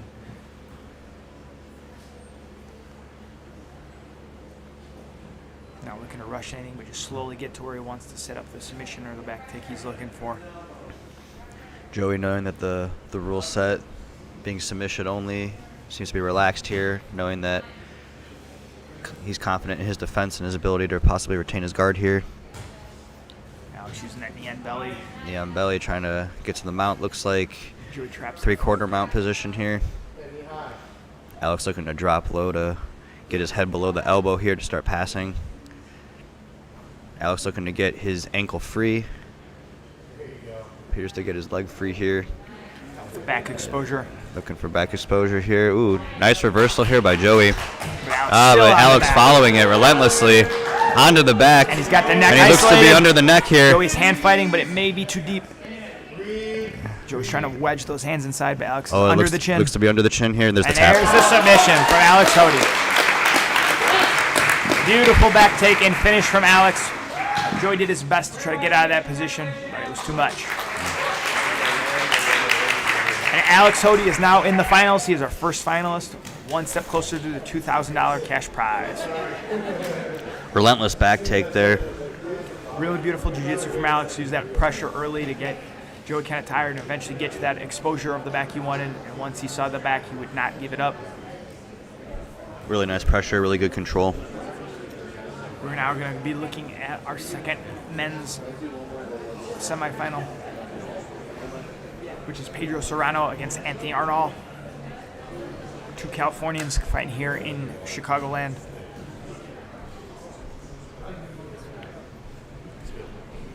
Pedro had wore his first fight with Jesus. Anthony had a little bit easier pace with Austin. It was a good back and forth fight, but it was a shorter fight. And we'll see how this affects Pedro between the heel hook attempt and the time. Will be interesting to see how he looks in this semifinal.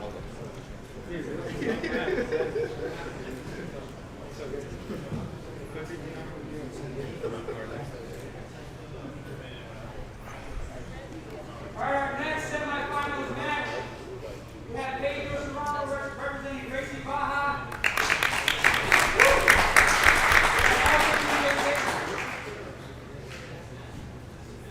Versus Anthony Arnold representing 10th Planet San Mateo.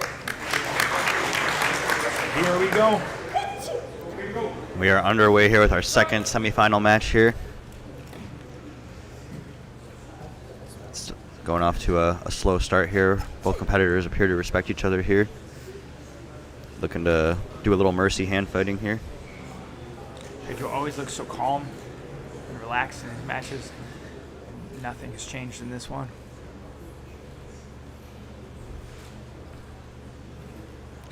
Pedro pulls guard here. Playing a little reverse Delia. Nice easy pace here, but look for him to explode and attack. Looking to leg pummel here. Seeing Pedro's first match, he's seemingly trying to attack the same ankle that was caught in an inside heel hook that looked pretty tight on Pedro. Pedro does not seem to even be threatened by it or even worried about the leg control. He just uses it to come on top. Anthony now feeds the leg across. Pedro's now trying to use that to pass. Good guard retention here by Anthony.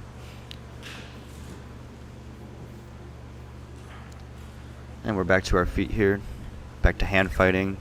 Heavy collar tie here by Anthony. Pedro not phased and just sits to guard.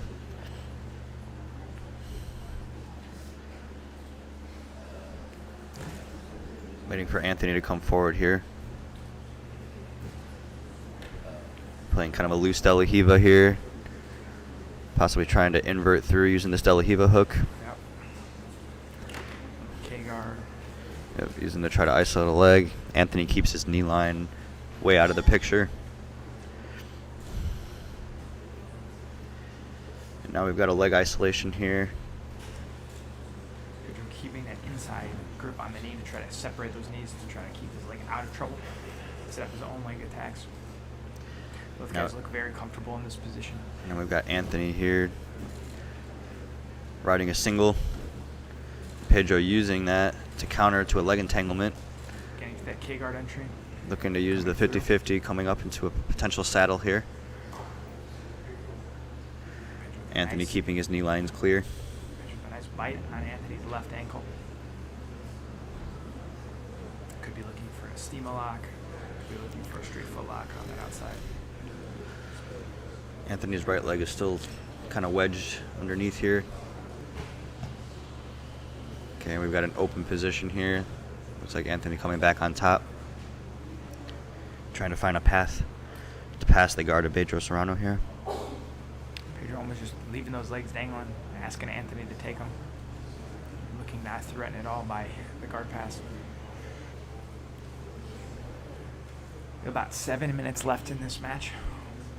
A kind of slow, methodical pace to start. Both guys looking to attack, but not overcommitting. Anthony doing a good job staying heavy, not letting Pedro get the leg entanglements he's looking for. Pedro looking to use this half butterfly here, trying to use the arm lock to get his weight forward. Anthony smart, keeping his weight back. Anthony trying to isolate that foot from a standing foot lock. Trying to kiss of the dragon here, possibly far side entry into the saddle. We are in the saddle entry. It looks like Anthony frantically trying to escape his knee line here. Pedro start to isolate the heel. It looks like his knee line is kind of hard to tell from here. Looks like it's still in, but it looks like his leg is not. No, there's no heel exposure. Pedro's trying to pull the leg back in. Much better position Looking for here. a steamer lock, it looks like. Looking for a tightest steamer lock here. Both guys seem to be very savvy to the leg game. Good leg lock exchanges here. Pedro's trying to use that steamer to pull the opposite leg back in, set up that saddle. Sneaky way to make Anthony think about one attack and attack the other leg. Anthony keeps attacking Pedro's left leg, or right leg, I'm sorry. I think he saw that first fight and knows there was some pressure put on that foot. Oh, deep saddle entry here, potentially. Oh, he's trying to counter Bolo here. He's trying to counter Bolo, going for a toe hold here. Now there's a back exposure from Pedro. The back exposure. Pedro's going to ride that back in. Right to the mount position. And this is where he found himself in his first match here. This is a position he knows that he can put the pressure, a position that he's comfortable in. He has plenty of time, about 5.5 minutes left. So there's plenty of time to look, to isolate the arm, take the back, and the arm triangle. Anthony trying to really get some frames, try to possibly recover anything that he can here. Pedro Giving the slight back exposure. Pedro takes the back exposure there. Now we might see a face crush. We The got right the arm is coming across the chin. We got the figure four. He may go It's wrapped around tight. It looks to have the figure four in. Looks to be tight. Oh, it's fighting the He does hands. not need to be under the neck to get the tap here. Looks to be frantically fighting the hands. Hard to see from where we're at. Looks like Anthony has fought the hands successfully, is free for now from the submission. They're right in front of us, it looks like. Anthony's got to a somewhat safer position. The back is still set.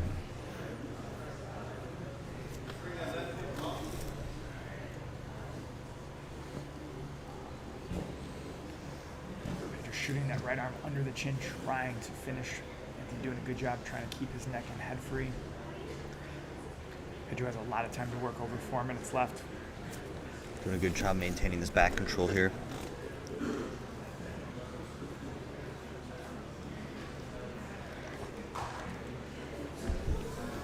Just looks like methodical side-to-side attacks from Pedro, going from one arm to the other, just trying to get that neck exposed.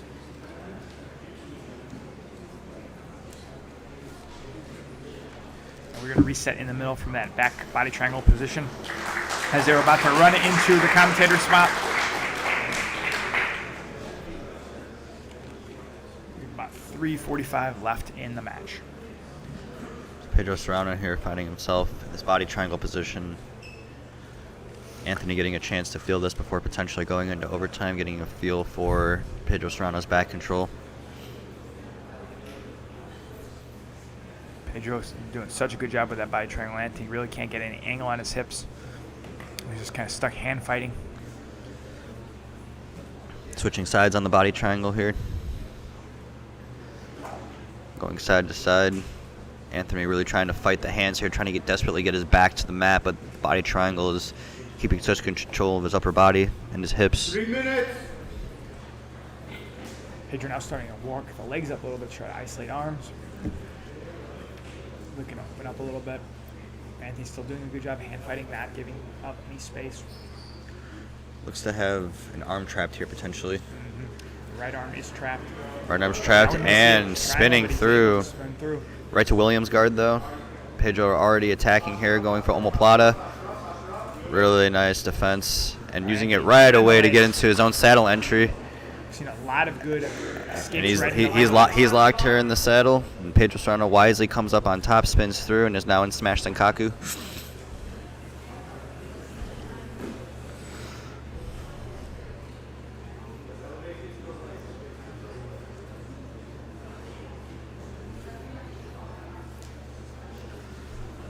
Going right away, wide entry going into the double outside, trying to sit through here for the saddle. Pedro wise to that, clearing his knee line, and using it now to set up a pass attempt here. Pedro's knee line is still clear from the saddle here. Both these guys doing lots and lots of leg exchanges here, very high level jiu-jitsu. Into about the 1.5 point in this fight. And this is that point where guys have to kind of decide on their strategy. Are you trying to finish the fight before regulation or save energy for overtime?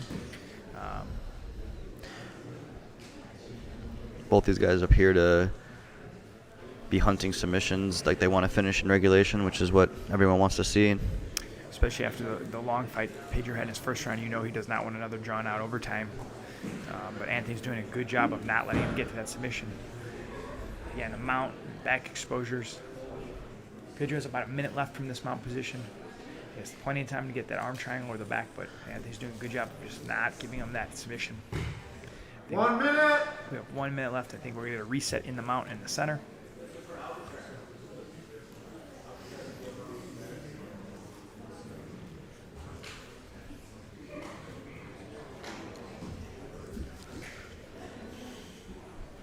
Pedro has an arm isolated. He does not have a lot of time to work in regulation, so if he's going to go for this submission, he needs to kind of push the pace right now.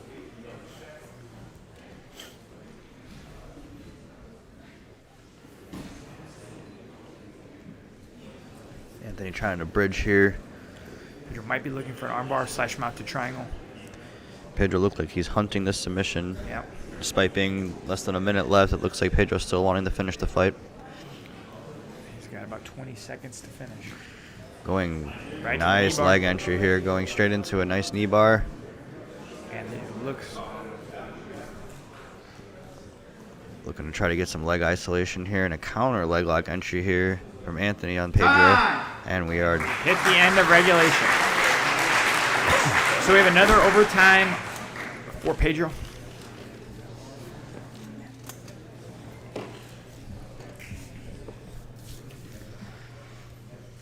It's the most valuable quarter you've ever had.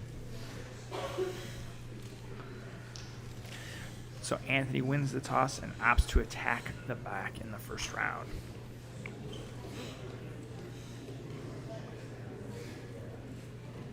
Go. And we start our first round. Again, body triangle attempt right away. Pedro doing a good job not letting the full body triangle get locked in. Something we haven't seen in all the overtime rounds. Anthony's trying to dig that arm under the neck. He was opting to attack the neck more than the body triangle. Hard to see what's going on from over Almost here. gets the shoulders free. Pedro desperately trying to escape here, trying to wiggle free. Anthony was now able to lock the body triangle, which is going to make the escape a little bit harder for Pedro. Pedro going side to side to try to get those shoulders off.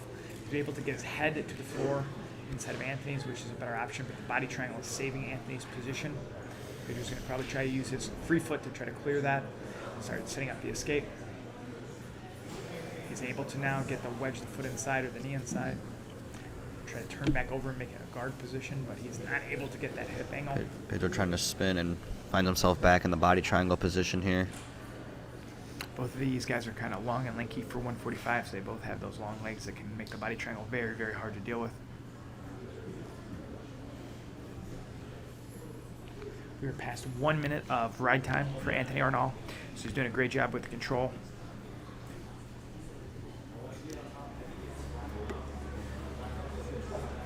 You're reaching the out of bounds area here. Anthony's And it now looks as under the though chin, possibly but under the Pedro's able to chin. just peel the arm, pushing it free, get it off his neck. Really good exchanges here. Right, over 90 seconds of ride time for Anthony, so he's doing a good job with that control.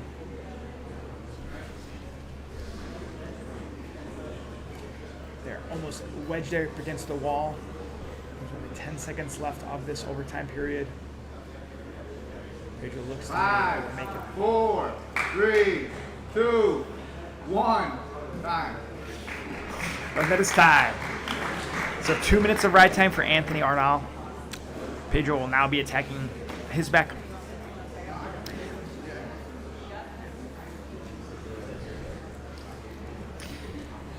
So 1 round of full riding time here. Lots of time on the mat here for Pedro. Pedro right away goes to the body triangle. Now we'll start trying to free the arm position and start setting up the choke. Both guys opting for body triangles. Pedro seemingly getting his right arm somewhat under the chin. It's hard to see from our vantage point how deep the right arm is. Switches the body triangle. Anthony bridging here, looking to have some haste in his movement here. Kind of hard to see the hand fighting from this position. Pedro's right arm is under the chin, but his left arm is isolated. So it's hard for him to connect hands at this point. Now he switches sides to the opposite side. Seatbelt. Pedro Pedro's following body him. triangle has been phenomenal in both this match and his first attack overtime situation with Jesus. It's hard to get any space against him. Very tight position to escape from here. He seemingly has a very high body triangle, which I think gives him more waist control. He's already up to a minute of the ride time. Trying to switch sides, both the body triangle and the seatbelt to try to set up that choke, but Anthony's not giving me any free space to get under the chin or around the neck.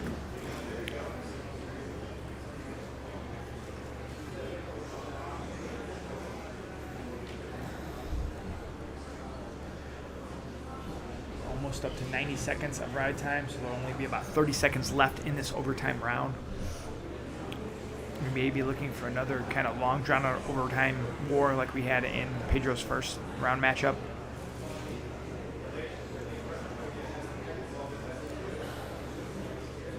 Pedro doing a really good job keeping his head lower than Anthony's to not allow Anthony to create those angles to either side for an escape.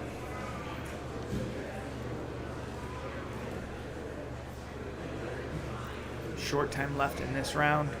It looks like we're going to hit another ride time, and we do. So both guys have a full 2 minutes of ride time and the first overtime period. We'll see if anyone opts to go to a spider web or a different strategy. But it looks like we are going to a second round of the back control for Anthony Arnold. We're getting set in position. And right away, he's looking to put that body triangle in. It's the game of the body triangle. Seems to be the theme of the day here. Yep. It will be interesting to see if either guy changes strategies in the second go, as they both had 2 minutes of control and ride time. Oh, it looks hard to tell, but it looks like might be setting up a choke here. Can't see what's going on. Pedro looks to be aggressively fighting the hands here, trying to get deep under the elbow. Looks to be free from the choke. Head is free. Looks to be free from the choke. Potentially going to an armbar from here. I think Pedro's almost trying to get Anthony to go for the armbar, almost baiting it so that he will give up his control. Getting right back here into the body triangle. Anthony has a right arm under Pedro's chin, not fully locked hands, but Pedro's actually uses it to try to explode through. But Anthony's able to use that body triangle to ride him back through onto the top position. It looks to me that Pedro's trying to escape a little bit more feverishly the second overtime round than he did in the first. Now that he's kind of felt what Anthony has. And probably not wanting to be in the back control for the full 2 minutes. But Anthony doing a really good job not giving Pedro any space or any breathers from here. This is going to be a very, very even and long overtime round, it seems. Still We're trying already up to 90 seconds of ride time for Anthony. So if Pedro escapes now, he still has a lot of ride time that he has to deal with. Anthony trying to pull that arm up to try to get some isolation on that shoulder. This is a new strategy we did not see in the first overtime round, but it seemed to upset Pedro a little bit. Not enough to really create a big reaction or submission. We are under 10 seconds left, so we are going to hit the end of this ride time in our second overtime round for Anthony. Time. And just like in Pedro's first matchup, win or lose, he's going to be in. He's had so much mat time. This is going to be very interesting to see how his cardio plays out in the rest of this overtime. And the finals, if he makes it, Anthony had a much shorter first round match. He should be feeling a little bit more energized in this round.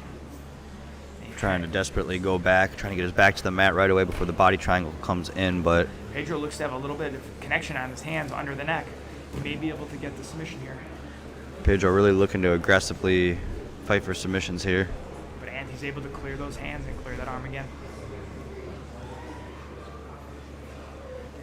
Pedro's body triangle is incredibly tight. Just does not give you any space to move. Continuing on this body triangle here. Oh, looks to be still on the back here. Potentially looked like Anthony could have maybe escaped there for a second, but Pedro right away getting onto the back. Neither competitor giving each other any space in this back position. We may be getting to a point where we're going to have another full ride time. We're already about halfway through this round.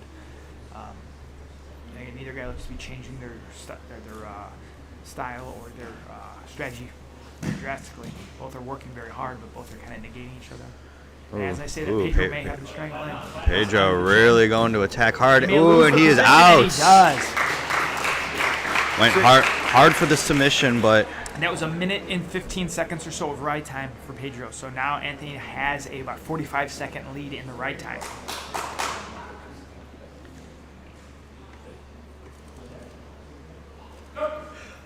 So this will be a very interesting now because the ride time advantage is there for Anthony. So Pedro has to push the pace a little bit defensively or he can just get ridden out.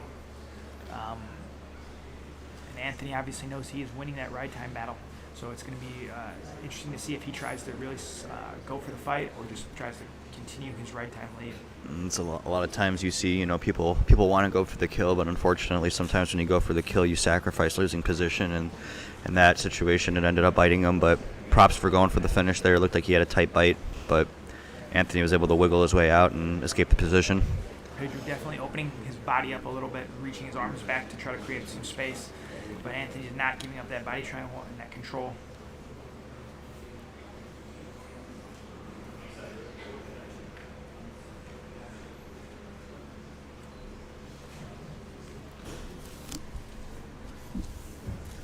We already have 1 minute of ride time in this round for Anthony.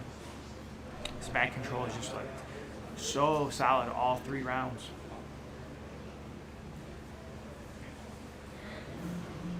Starting. Pedro really trying to get his back to the mat, trying to escape, and that's time.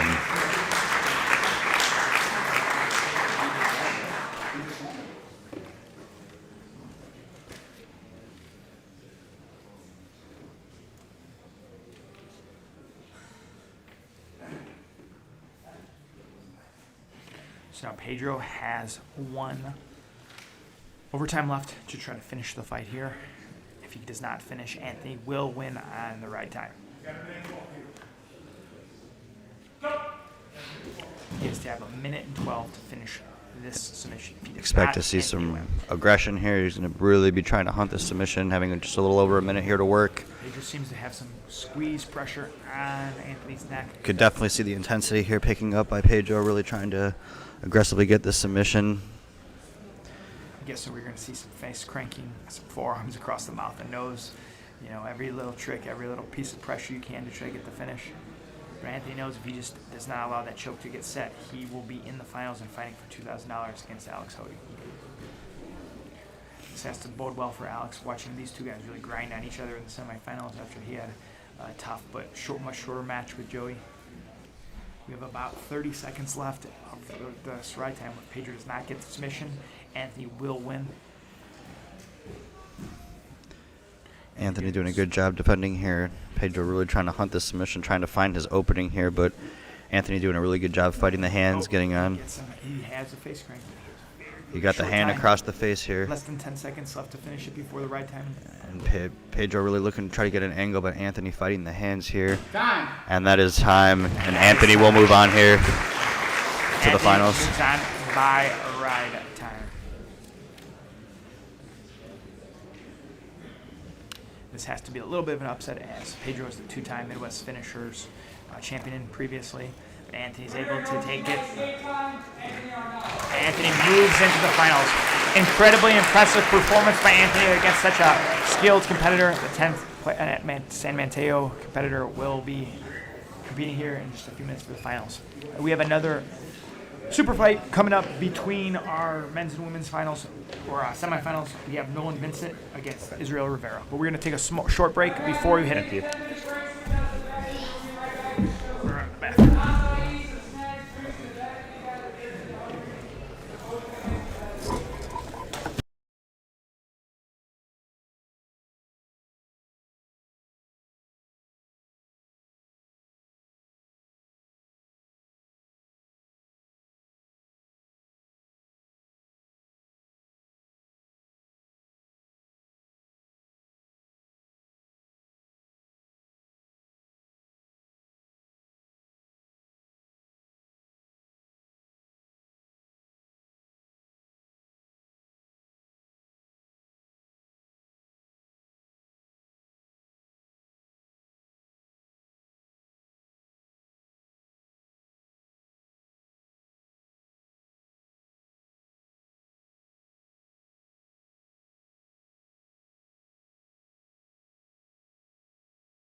All right, we are back, and we're going to start it off with a super fight.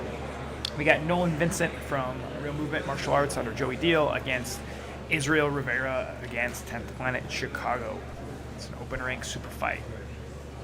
Okay, guys, we're getting set here for our next super fight. First competitor, we have Nolan Vincent representing Real Movement Jiu Jitsu. Our other competitor, we have Lindsey Rivera representing 10th Planet Chicago.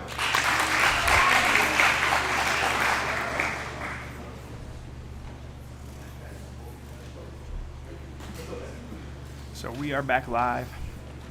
First match after our intermission.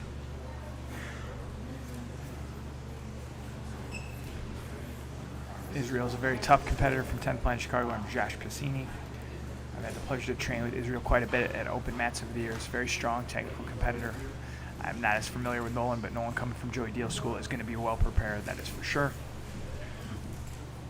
Israel looking for a little wrestling to try to take the fight to the ground. Good snap downs and knee touches. Keeping those elbows in, looking to defensively stifle Israel. Israel doing a good job of trying to snap the head down and then come back low underneath. If Nolan picks that head up, threatening the guillotine as well as the level change. Israel gets deep on the leg, back into the over under, and a nice little takedown by Israel. Nolan in the closed guard, trying to pull Izzy down. Izzy doing good with his posture.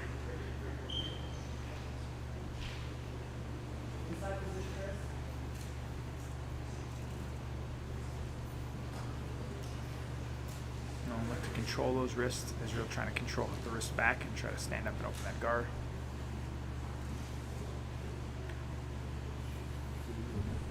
Both competitors looking to be a little cautious from this position.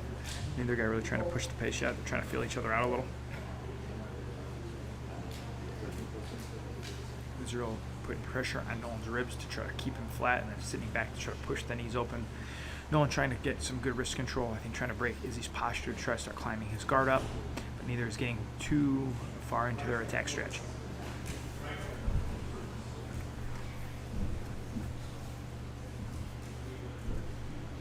Israel's starting to open up, reaching back a little harder to try to open up Nolan's guard. The guard is finally open. Izzy right up into a knee cut position. Is able to get to a flat half guard.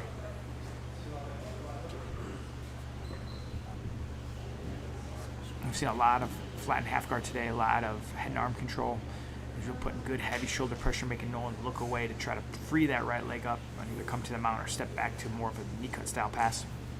Nolan trying to get on his right hip, and he's able to recover a more complete open guard. Good heavy head pressure from Israel.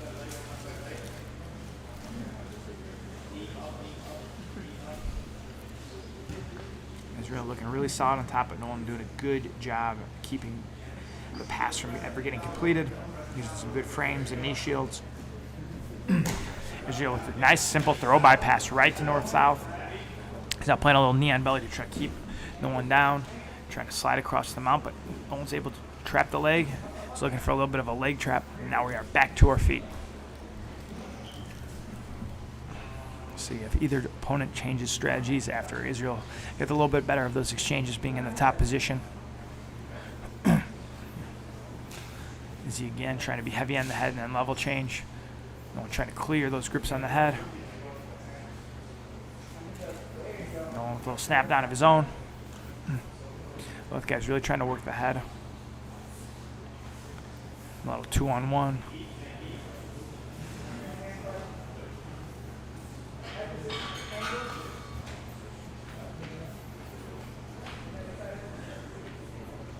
About 3.5 minutes into this match. Little clinch work. Nice throw, slide by. Ariel got a little bit extended trying to reach for those legs, but Nolan was not able to capitalize on it. 6 minutes. 6 minutes to go, 4 minutes down in this fight. Getting quite a bit of wrestling. And for in a sub-only rule set, you don't usually see this much extended wrestling. But you're seeing both guys confident on their feet.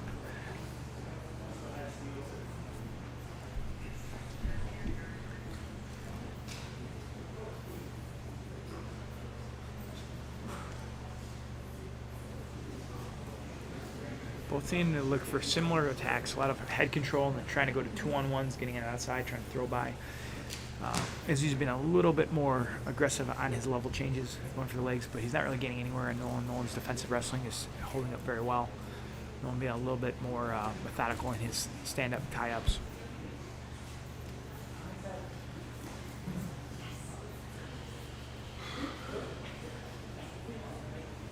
Nolan is giving the leg to Israel. Israel taking it, using it for an inside trip.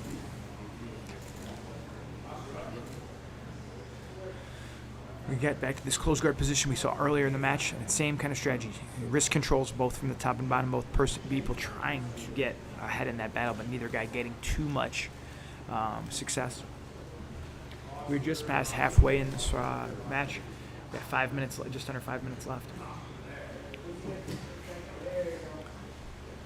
I'm trying to work that arm across.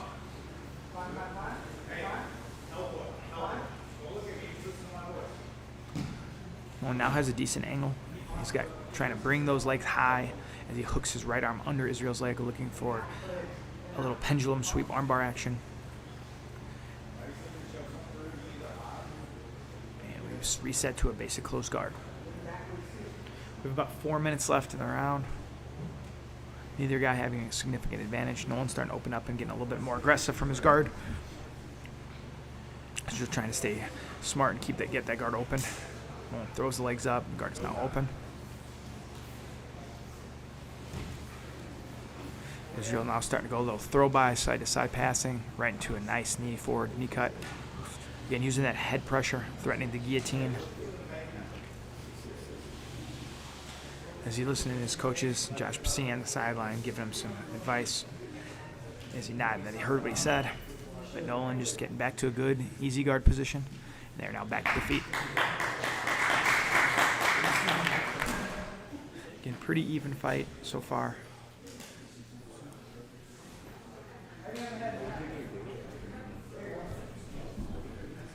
As we're about 7 minutes in, it'll be, I think it's time for either guy to kind of push the pace if they really want to get this fight over with before the overtime.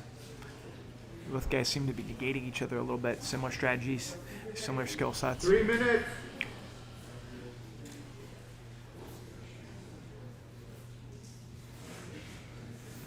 Both really working for that inside tie, trying to use the head.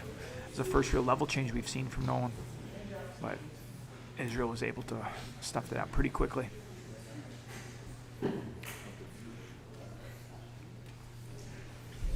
Again, with this much wrestling, sub only, it'll be interesting to see what the game plan is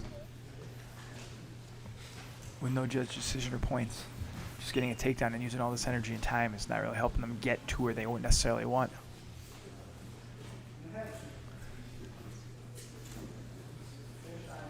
Just over 2 minutes left. At this point, the head and hand fighting may be more just tire your opponent out for overtime. Nolan's starting to get a little bit more aggressive on the head. Israel's starting to pick up the pace as well. And Izzy with a nice body lock takedown and back into that close guard position. Nolan's climbing those legs high. A little bit more urgency from both guys. Now we were hitting the 2 minute mark. It's a nice angle by Nolan's guard. He's trying to attack Izzy's left shoulder. A little high guard action here. Israel trying to block the hip from climbing any higher. So they're both a little sweaty. It can sometimes be hard to catch that high guard if no one's able to get that angle. But he looks comfortable here in his close guard. And now we're back to a normal guard. We might see a little K-guard action from Nolan as he's trying to hook that inside leg and bring his left leg over the top of Izzy's. Is he doing a good job of keeping heavy? As he thought about sitting back for a leg of his own, but decided against it. And we are back to the close guard. We have just over a minute left. So if either one wants to push the pace and try to end this fight in the regulation, we kind of are going to have to start seeing something change.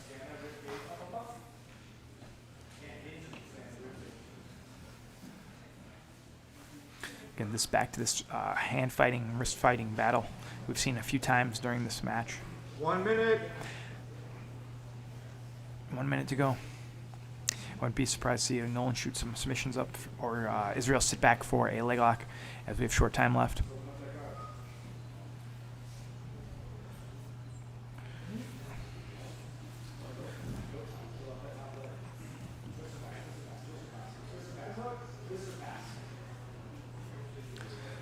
Israel's corner is calling for the twister pass. I don't know what that is, so I'd be interested to see if it works.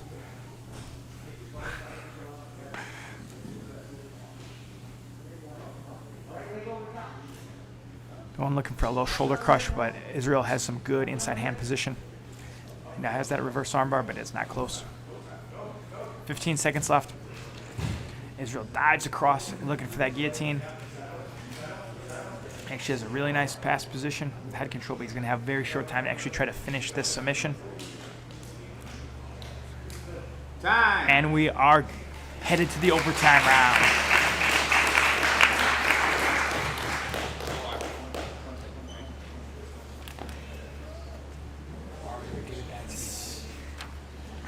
So now we're headed to the coin flip to see who gets to start on the back or spiderweb first. Since such an even match, hard to really say who took the better. Israel made with the guard pass at the end was the aggressor.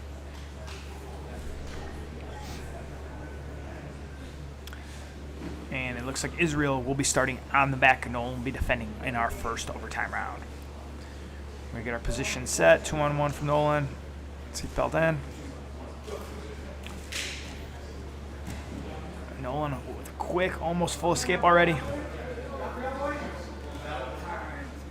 was about an 8-second escape, so not much ride time. That's going to be a big advantage for Nolan if we go into the multiple rounds of our overtime, both on energy expended and ride time.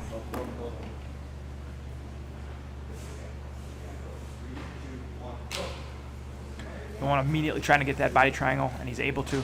Israel was trying to defend, but was not able to stop Nolan from moving in. Israel is going to try to peel that bottom leg off with his feet.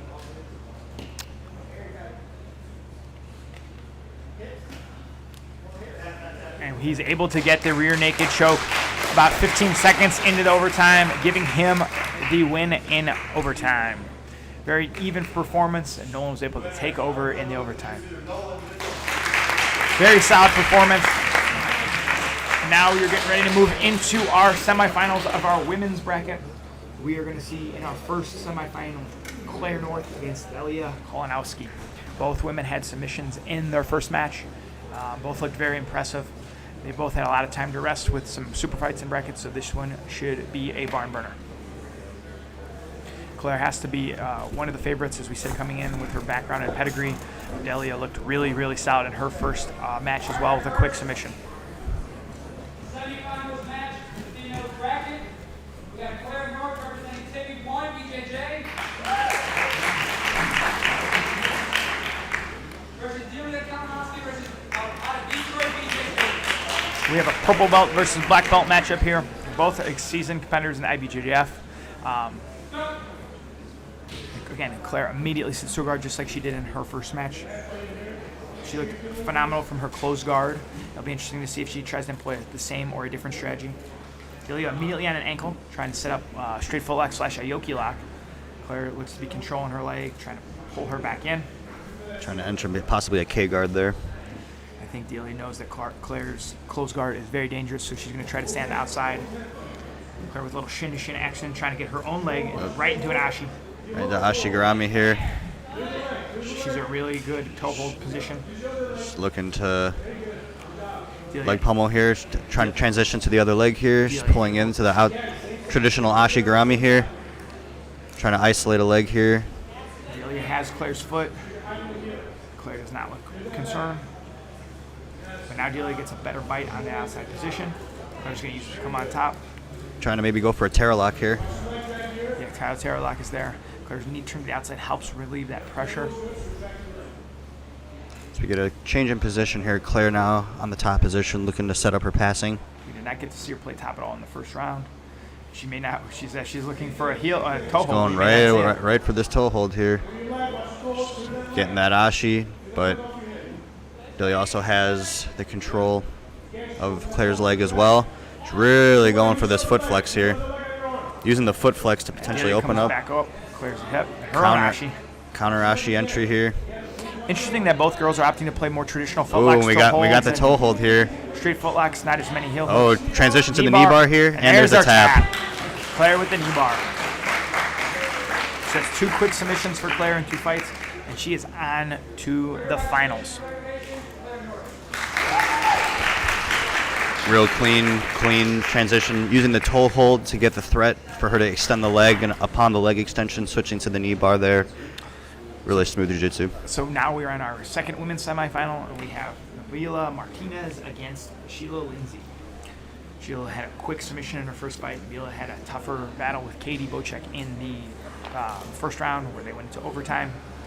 But they both had plenty of time to rest. So I would imagine cardio will not be a factor early in this fight. Sheila looked incredibly impressive with her pressure passing and back take in her first match.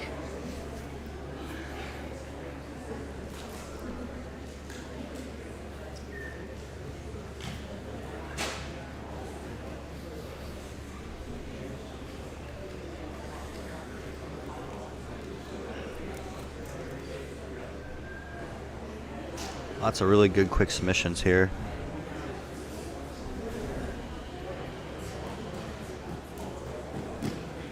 We're just taking a moment here waiting for the competitors to get ready to head out to the mat. Looks like Omar is ready to get this match underway. Our next semifinals match for this bracket, we have Nabila Martinez representing Pedro Fighting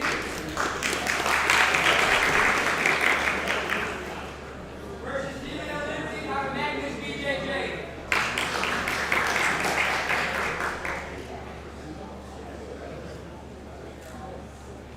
And we are started in our second women's semifinal. Nabila showed some good wrestling in her first fight. Pull the trigger. Trying to right away going for a slide by. You gotta commit to them.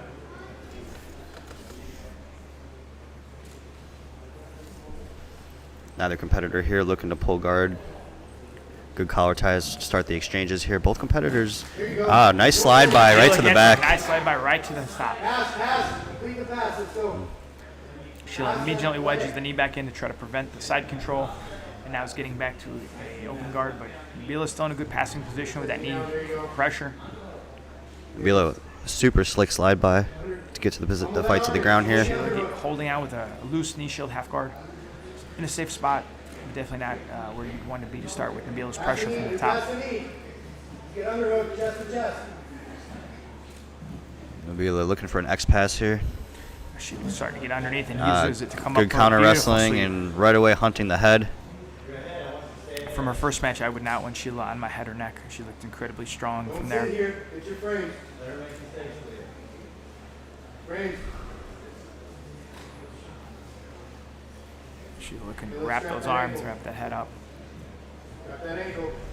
Looking to force her knee across, kind of interesting, almost Nabila belly kind of. recovers the quarter guard here. Step by step.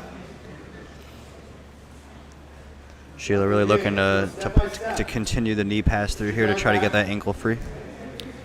Working that right crossface. Trying to backstep, counters it with the closed guard. Nabila was ready for the backstep. Get your underhook back. Sheila with good heavy shoulder pressure with underhook. She's going to try to flatten and get that nice heavy pressure that she used in the first match. Nabila's going to want to get that left arm wedged inside and create some space so she can get on her hips.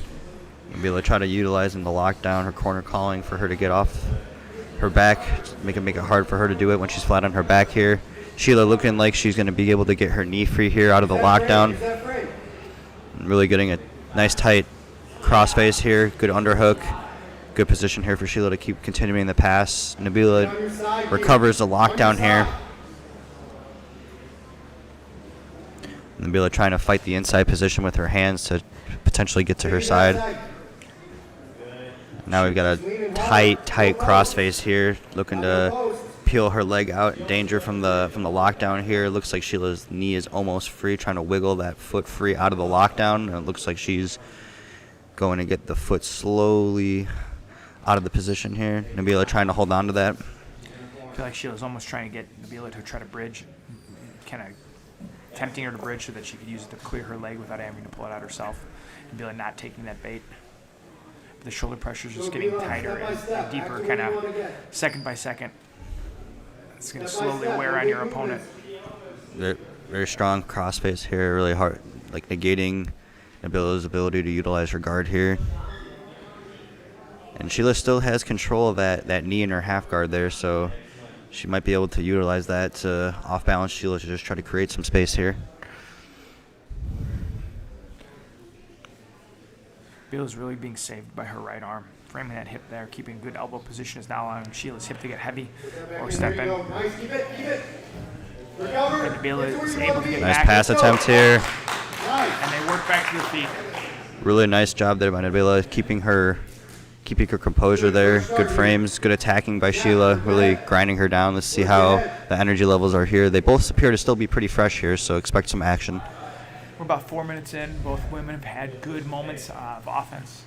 This match has been pretty even so far. Whatever you do, you got to commit to it.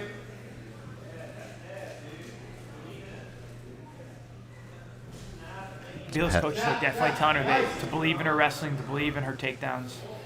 They want her to really go for it. Let's go. Let's snap first. Set it up. Nabila hunting that slide by again off that collar tie. Don't wait there. Don't sit in that. Hand fight. Elbow down. Snap. On the head.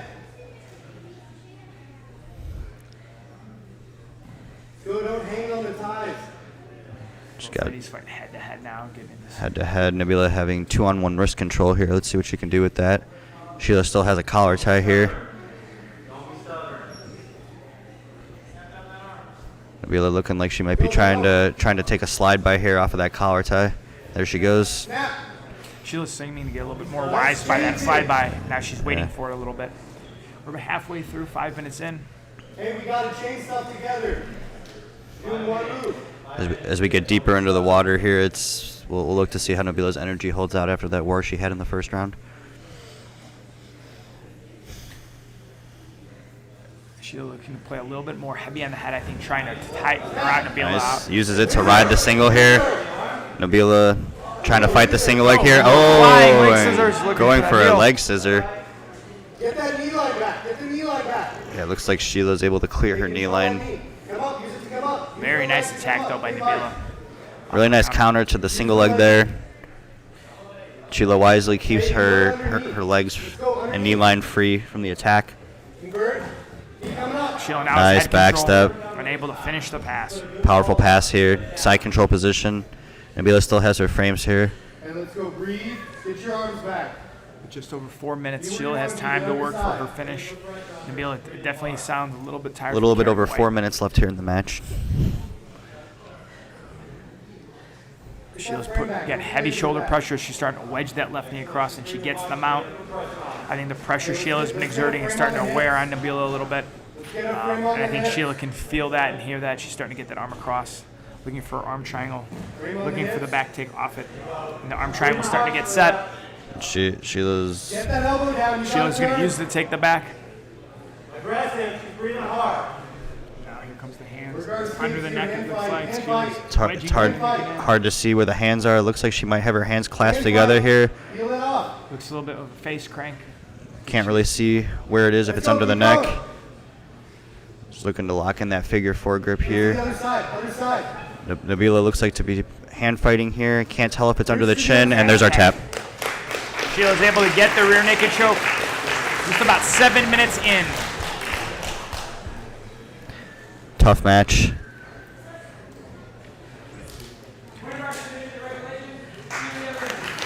And that sets up a Claire North Sheila Lindsey finals. Both women have won both their fights by submissions in regulation. That should be an epic match against two incredibly skilled black belt competitors. Before our It's a men's barn burner. finals and our women's finals, we're going to have another super fight. This one we have Trevor Prozac against Alec Hundley.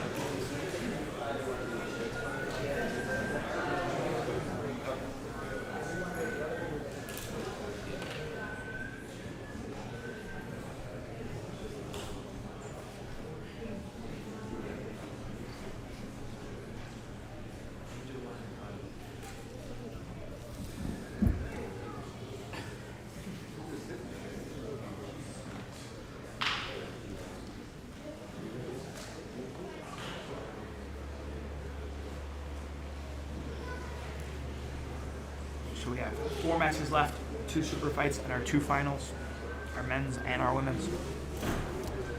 So here comes the first of our 2 super fights.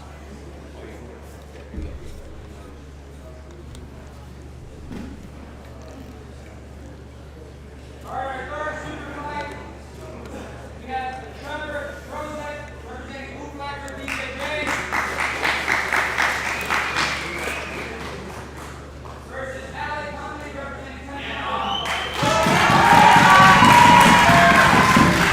So as you can hear from the crowd, we have another 10th Planet Lombard hometown fighter. Alec is fighting out of 10th Planet. He's fighting Trevor out of Uflacker Academy.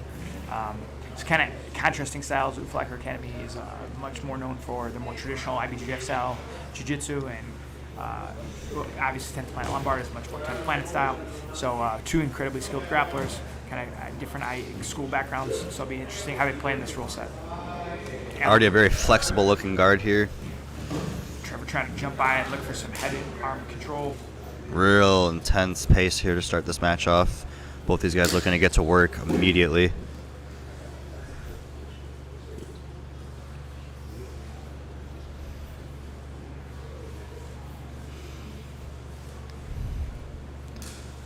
Looking to really get control of the legs here. Trying to pass the guard. Ooh. Nice reaction by Alec. Alec having a very tricky guard here off his back. Got those long limbs. Both these guys are pretty long, lengthy competitors, so it'll be a similar matchup of body types here. Trevor able to get a control of the ankle. Might give him a little bit more ability to keep Alec on his back. With someone who's flexible and loose as Alec's hips are, it's going to be hard just to jump and get full control, side control. Double underhooks is a good opportunity to get those type of flexible guards past, but Alec doing a really good job at not allowing Trevor to get in. And he's in on a leg lock. Already right here.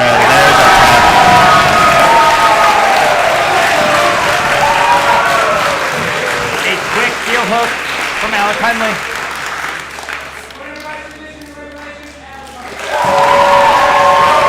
Nice quick submission here.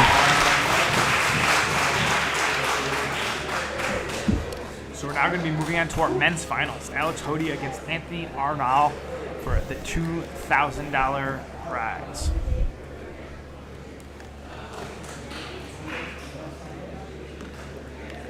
Alex has had two relatively quick submissions. Anthony had a submission and an overtime win. So Alex is definitely going to be the fresher of the two competitors. But again, when it's one match for $2,000, both guys are going to put it all on the line right here. I would not count $2,000 and a nice big shiny belt on the line. I think possibly a chain as well.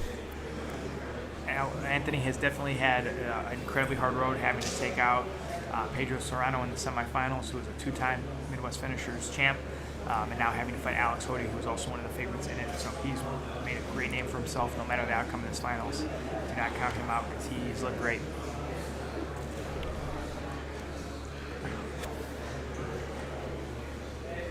See Omar taking the center of the mat with that big belt that the winner is going to get, as well as an envelope full of cash. So it's quite a prize to take home.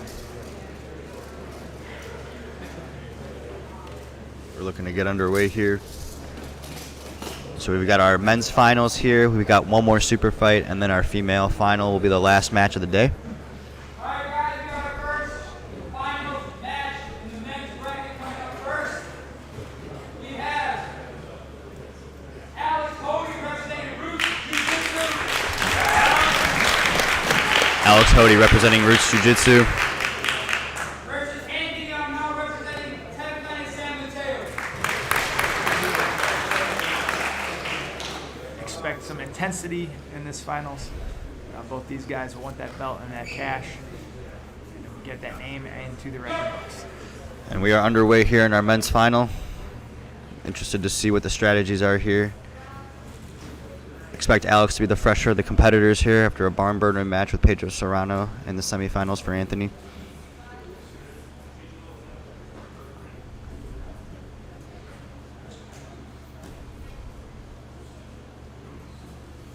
Alex opting to pull guard here.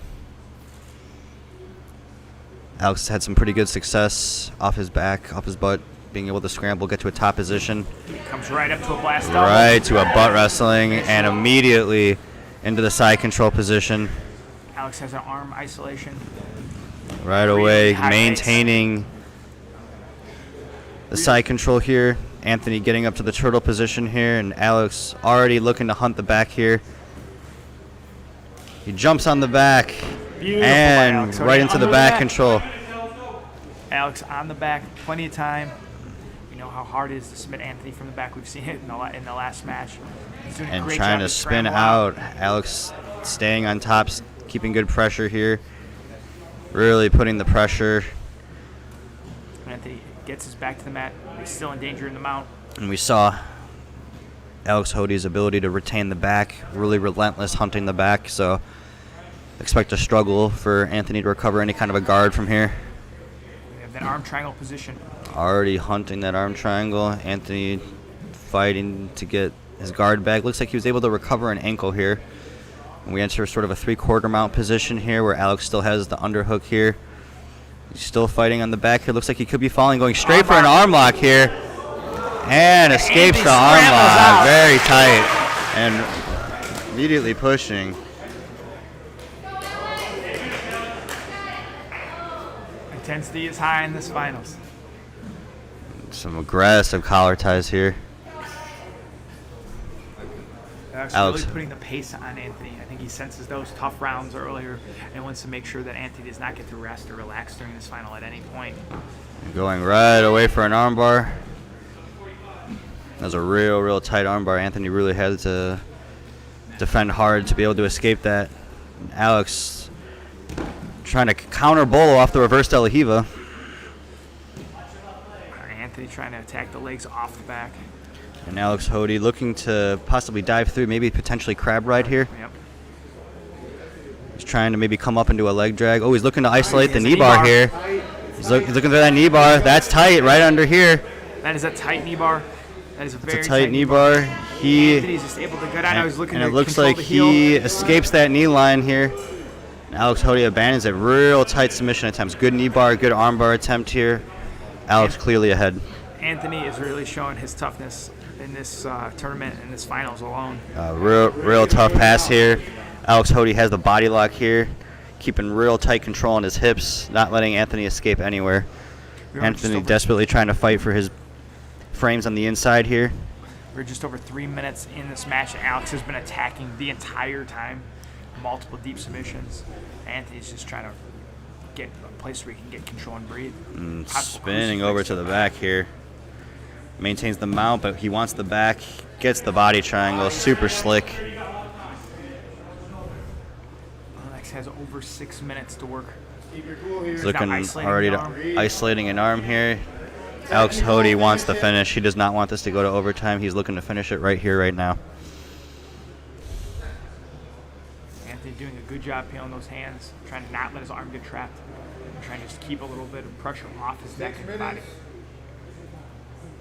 Alex doing a really nice job of using his body triangle and then opening it up to try to isolate an arm and then going right back to keep control if the arm isolation is not there. Just making Anthony defend his arms in multiple ways, up and down. Trying to use that wrist to pry Anthony's chin up, and Anthony's not biting on it. He's keeping the chin down. He's not giving him that entry to his neck.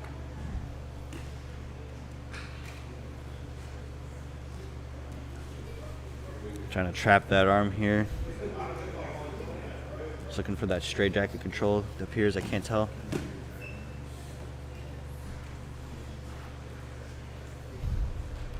Getting close to the edge of the mat here. We're about halfway through this regulation round. Alex has been on the back for over a good minute here. Definitely where he wants to be. Starting to get a right arm under the face, but Anthony's able to clear the chin. Be technical with it. Anthony potentially could be reserving some energy here as well, catching his breath, confident in his ability to fight the hands. Alex still has plenty of time to work. Just under 5 minutes, about 4:45 left.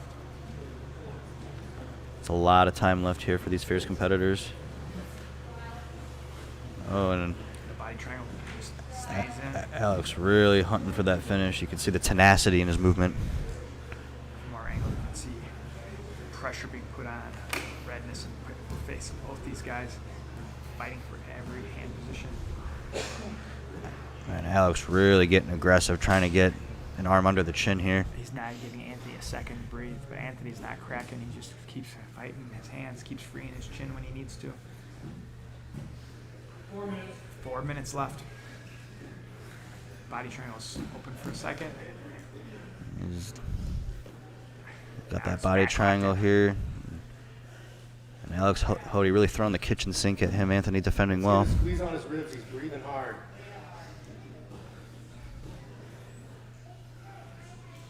Alex's corner telling him to squeeze the ribs, keep the pressure on him, trying to wear him out as the match goes on. 3.5 left. Alex has been on the back for over 2.5 minutes. He's really trying to get that arm isolated here. Might see an arm lock attempt coming. No, he's able to come back through. He's got that. He does have that arm trapped here, though, so Alex is in a really, really good spot here to potentially isolate a choke. That arm is trapped. Now the arm has been freed, and we are reaching the edge of the mat here. Probably get a reset in a second once they get set. Resetting the position. There are 3 minutes left in this match. 3 minutes left. 3 minutes. Alex is really putting the pace on. He himself starting to look a little tired because he's been attacking so much. Anthony definitely is breathing hard, but it's just continuing to show his heart and show just how tough he is. He's got that body triangle still locked in here. We are in the center of the mat, and this has just been the theme of the day today.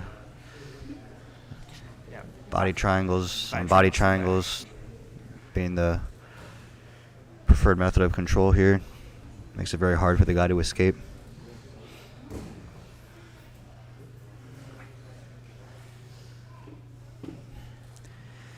Anthony really trying to get his back to the mat, but Alex's right arm, being the control arm, is preventing that, looking for the straitjacket control to get an isolation. Anthony's now using his hands to try to peel those feet apart, trying a slightly different defensive strategy. Okay, and Alex now maybe going for an arm triangle. trying to go for an arm triangle, uses it to get to the mount position. 2 minutes. We're down to 2 minutes. Anthony has been in the mount or rear mount for almost the last 5 minutes, and he's just able to keep surviving and keep fighting through. Alex is just giving him all the pressure he can. Alex Hodi really tasting blood here. Going right away for Escaping out. going for an arm bar, and he's out. Giving him a second to breathe. Now Anthony trying to put the pressure in, getting to a top position. Alex is not letting him settle. Immediately attacking the leg, immediately attacking the heel. Anthony's legs seem to be so sweaty, and he seems to be so comfortable here. He's just pulling. Alex has a good bite on that heel. And now Anthony's looking for his own counter control, looking for a toe hold, it looked like. We're just over 1 minute left for the competitors, and they're back to the feet in neutral. Wow. Really, really good finals match here. Both of these competitors showing why they're here in the finals match.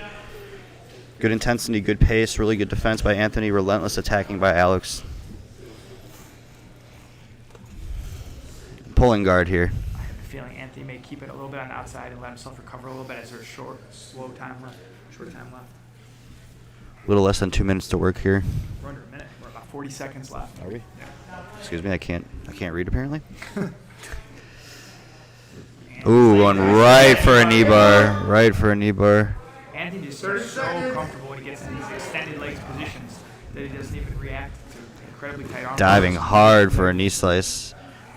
And Alex inverting through to counter and going for a butterfly sweep attempt here, but the body lock counters that. We're getting closer. It looks like we may be in an overtime round. It will be interesting to see as Anthony has had lots of overtime experience today. Or we have not seen Alex in the overtime rounds today. He obviously is well prepared for those rounds. And coming from 10th Planet, you got to think that these 10th Planet guys come prepared to go to overtime with the EBI rule set. So. And we make it to the end of regulation. So it's all on the line right here in the overtime. Alex looks to appear to have a little bit of blood on the side of his rash guard there. Someone appears to be bleeding a little bit. Big deep breaths from Anthony. Both guys really trying to catch their breath here in these precious moments. And here we go. We are setting up our first overtime round. Looks like Anthony is going to be on the offense attacking Alex. We've got to see Alex on Anthony's back for a long time in the match. We have not seen Anthony in the dominant position in this position. So we're getting our back position set. Right away, Alex just explode out. Alex is really trying to turn his hips straight away. He's not able to get the body triangle. He has a half back position, which is offer a lot of control of the hip. not as much as the body triangle. And Anthony really posturing up, trying to explode out of this position. Off the head. And he's out. And the escape happened. And he's looking to take the back after. 17 seconds or so for the ride time. That was just an autopilot there, just taking over. Anthony has been so hard to deal with in the EBI overtime, so hard to get any offense going. Really nice escape there from Alex, and that can really good way to start the overtime round. And Alex relentlessly trying to attack here, getting a nice tight body triangle. You know, Anthony knows that he lost the position rather quickly, so he has to really try to push the pace to not lose the ride time battle. And Alex is doing a great job keeping that body triangle, but Anthony's starting to get his hips and shoulders slightly free. Anthony's needs to readjust his hip. Anthony's really trying to get his back to the mat, but as Alex has shown doing a through great all of job. his matches, Alex has really nice back retention here, so it's going to be tough for him to get out. And he's spinning, and he's out. and he is out. Wow. Two About quick 40 escapes. seconds. Two quick escapes. I think we have a slight advantage here. Alex held about 20 more seconds in For that Alex, run, so yep. he has a slight advantage over You're up by that. like 20 seconds right now.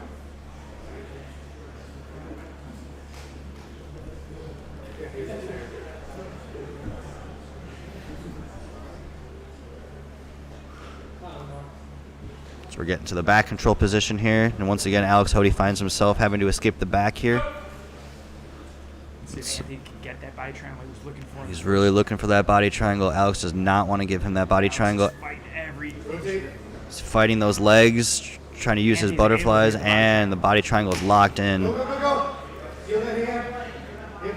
Get your shoulders. And now This is going to be a different dynamic than the first round.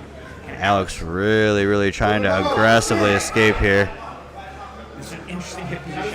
Interesting. Anthony's still through Now he still maintains the back control here. Explosive start here.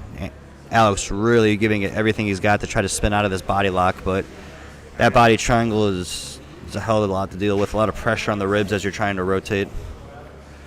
Anthony now has about 45 seconds of ride time. And he's got control of that head. He's got Trying to control. pull the head forward. He's trying to stand up here. Shake him off. There you go. Very nice escape. Wow. Almost exactly 1 minute of ride time. So he's about a minute 20 between the two. Second. Alex throws his mouth guard. He means business now. So about 1 minute and 20 seconds of ride time for Anthony. Alex had about 40 in the first round.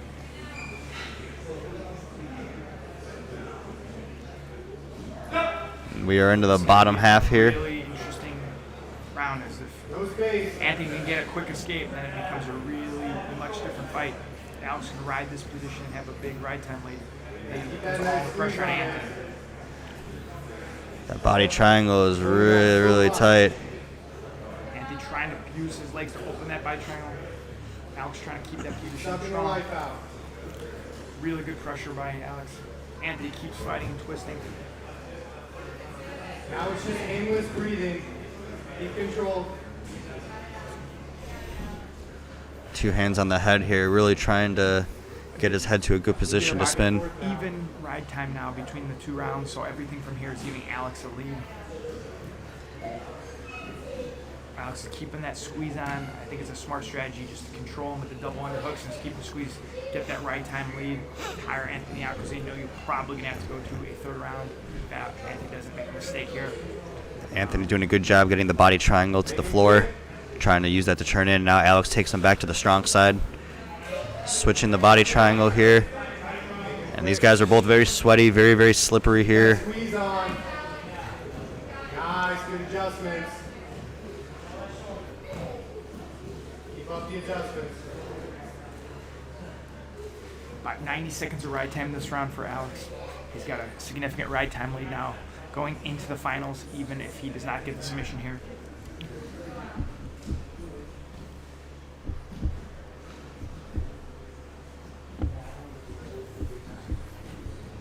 I don't know what it's going to take to get Anthony out of here in an overtime round or off on his back. So good at defending these positions, so good at keeping his hips moving. Alex is doing everything he can with control, but just not able to get that choke in. Alex showing really, Just really about to good hit back the 2 control. minutes of ride time. Time. Alex is winning the ride time by about 1 minute and 20 seconds. Alex is ahead on ride time here. About 1 minute and 20 seconds of ride time advantage for Alex showing. Alex showing a lot of heart here, man. Both guys looking really.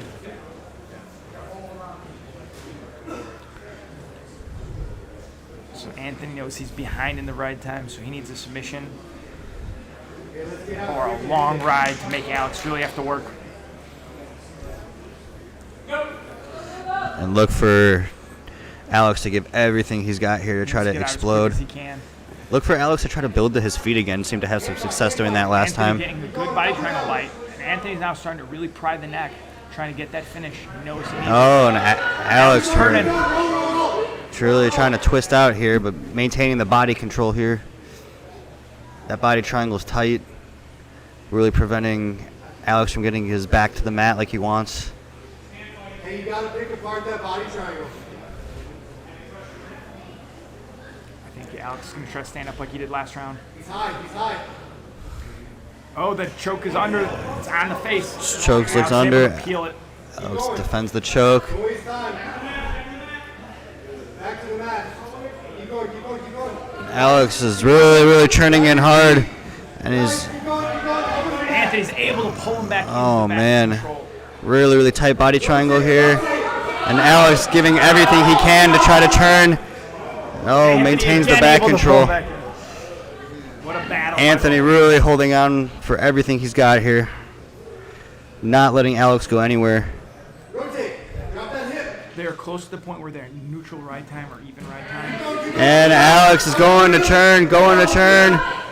Keep rolling, keep rolling. Oh, and he loses the elbow control. Oh, Get that elbow down. Get that he still got that back control. Very, very close to the escape there for Alex. Anthony now has a ride time advantage, but it's going to be short. So if he does not get a submission, Alex is going to only have to try to not get tapped early in the fight or not get the submission early to get that Keep win. hand fighting, don't slow down here. We're at Let's 145. go. Gotta give it some heart.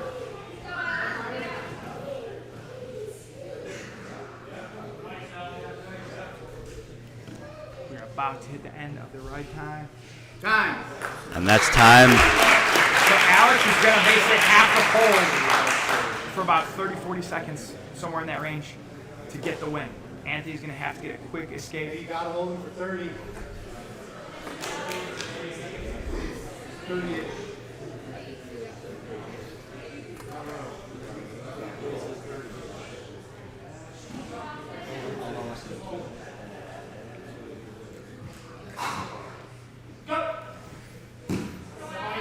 Anthony's a quick escape to have a chance. They're super close. Alex is holding that position, but Anthony's trying to force himself out.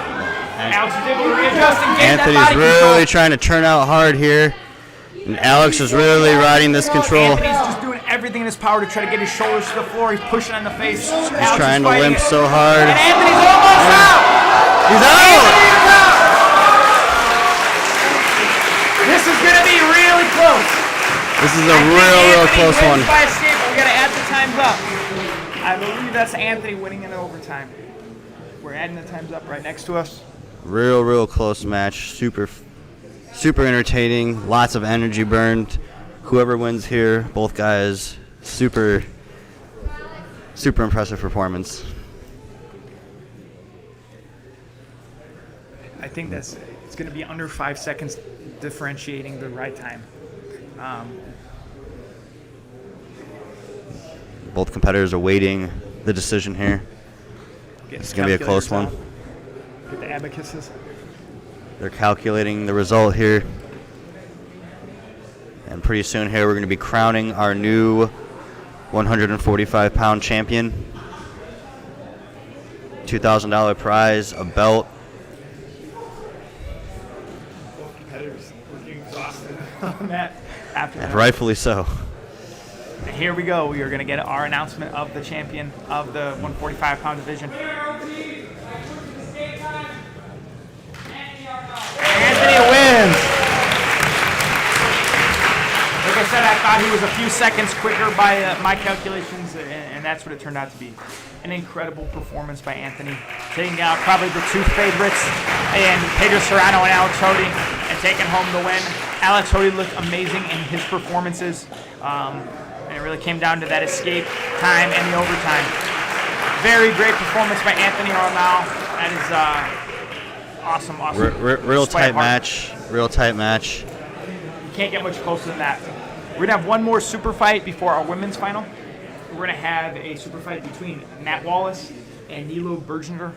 Matt is representing Valco BJJ, and Nilo is representing Pedro submission fighting Adamas Jiu Jitsu.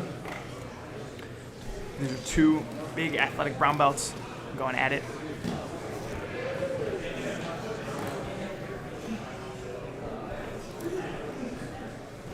Nilo is rocking amazing bullet hair. That's going to have to give him some power advantage.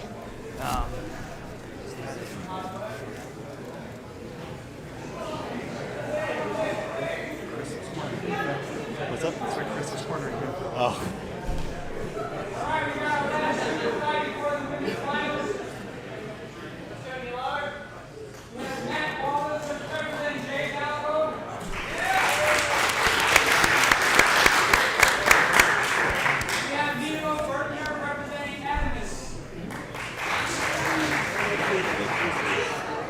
I think this is a 190-pound super fight.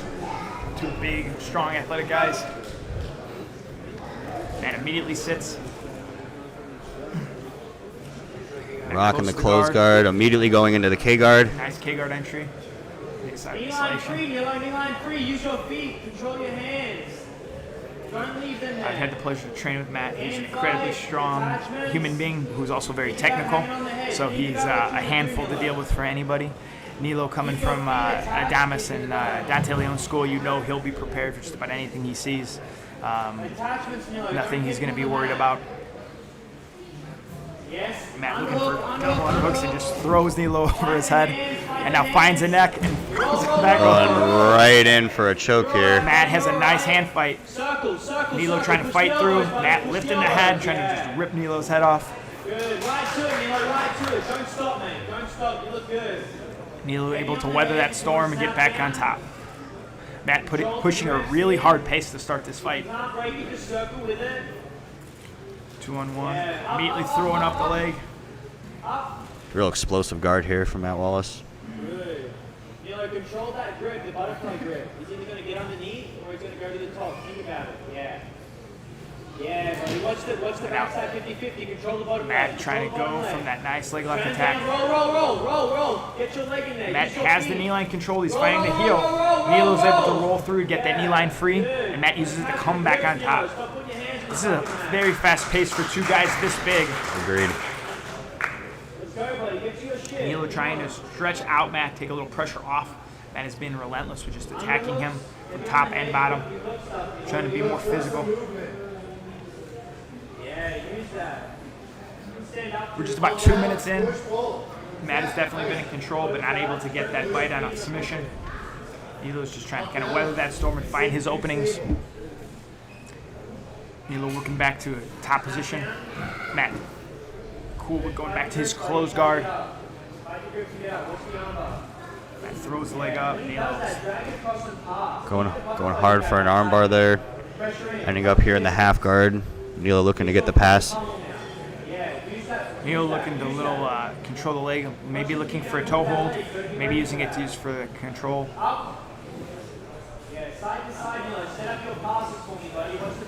Matt with a nice back take off reverse down, kiss of the dragon. Nilo concedes the guard. Will control under his armpit to be sitting down on his knees. Yep, you can elbow pass and to elevate, you know, elbow pass with your grips, yeah. Pass them across. Yeah, man. Nice arm drag for Nilo to put Matt on his back. And now into a nice flattened position for Nilo. Very, very nice transition. Now it's double underhooks on Matt as well. Right toes on the mat, higher up. Matt trying to peel away with those frames. Keep your chest on him, take a deep breath. You're in a good position here. Just keep pummeling for your grips. Matt does not want to stay flat on his back here with Nilo. Matt's trying to get that hip back. He's able to get a little separation. Left arm on the underhook if he rolls on his side. Nilo with a nice wing chun. And he uses that to pass into the mount. Let him roll, buddy. Let him roll. Keep below the elbow, Nilo. You look good, man. Believe in it. Nilo is now in a really good position. Stop hand fighting. Matt fighting the hands on the hips. Let him roll. Let him roll. Let him roll. Good guard recovery. And he's looking for a shoulder control up into a triangle attempt. Real explosive guard recovery there. Now we're getting back into the closed guard here. Both guys have now had their moments through this fight. Matt looking really aggressive from the closed guard. 6 minutes. Nice. Underhook and guard. Yeah. Nilo again with the knee cut pass. Kimura will hang on the head. Now he's looking for the head. Let's use it. And getting it back to go to the mount. Right to Beautiful the mount transitions here. by both guys. Really, really nice jiu-jitsu. We're going to be set in the center in the mount. Let's go. 540. Some encouraging words from the corner. Believe in it, champ. Fight the grips. Stay under those arms. We'll see if Nilo tries to stay in the mount and wear out Matt a little bit now. He's going between the knee on belly and the mount. Think about it, Nilo. Think about what you want to do. If he rolls, Kimura traps, stay Nilo now going to the north-south. Matt trying to get back to an open guard where he can attack those arms in the neck. You're going to go in and win Chun again. Nilo, that was good. Stack, yeah. Nilo throws Matt over, tries to sit over for the reverse triangle, into a Kimura trap, and Matt scrambles good out. scramble. And Matt to his back. And another knee cut pass, and another mount for Nilo.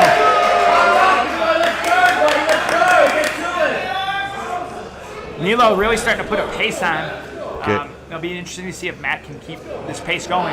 Could really see Nilo's confidence is going up big time here with his Every second success. You're the fucking man, buddy. Let's go. Keep adjusting. Yeah, Kimura will hang on the head when he rolls up. Keep adjusting. Nilo's doing a really good job positionally getting past, but he doesn't really get close to those submissions yet. Matt had a little quicker submissions. But it'll be interesting to see what Nilo's submission strategy is here. Hip like that. That's smart. If it's going to be looking for the neck, if it's going to be looking for the arms. Really good positional control though by Nilo, just flowing from top position to top position. Nilo's now starting to isolate that far arm, that right arm of Matt. Matt trying to come back into an open guard. I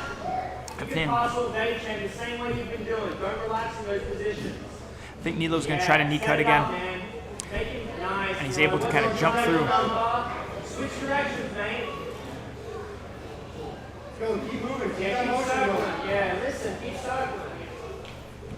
Matt Really now nice. looking for a little bit more K-guard, but Nilo again jumping through the guard. Jumping in, Getting to for, head and looking arm for a on north-south north-south. choke, possibly going here for a Dars. This could be a Dar Sanacana. Nilo has long arms, so this is a position where he can put a lot of pressure on Matt. But Matt able to counter convert back take and here. almost take the armbar. Wow. Very nice jiu-jitsu. Just about 3 minutes left. This fight has been non-stop. I don't think Nilo saw that coming. No, that was I don't think any of us did. as strong as Matt is, that inversion was not the most expected. Yeah, very, very nice.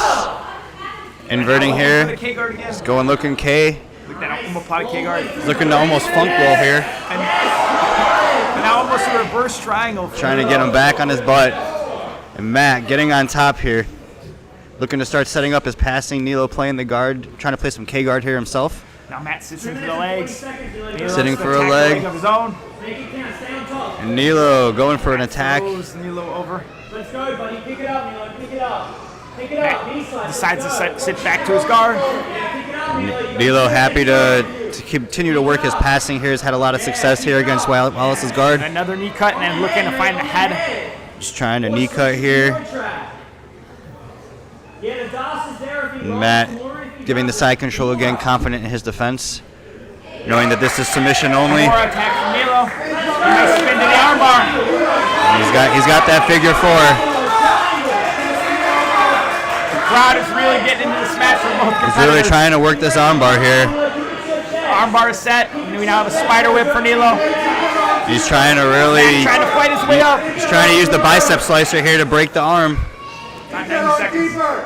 90 seconds here to work. Matt Wallace really trying to explode here. Oh, and he's out. He got the arm. Wow. Explosive armbar there. Explosive armbar. Matt was almost What a able to match. posture out. Yeah. What a match. What a match indeed. Very, very entertaining pace.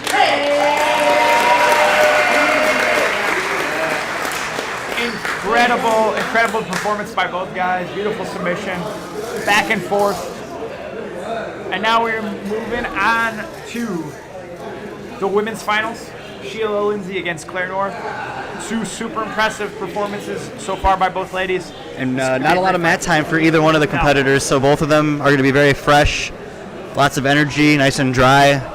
So we're going to get to see a real good last match of the day here. And on paper, these were probably the two favorites going in, and they met in the finals the way you would expect. And this is going to be $2,000 on the line and a big gold chain.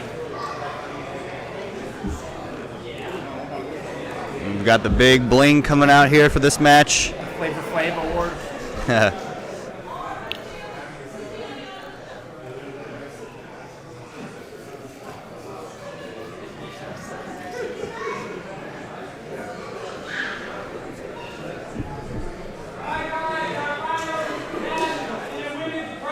Wow. Go ahead.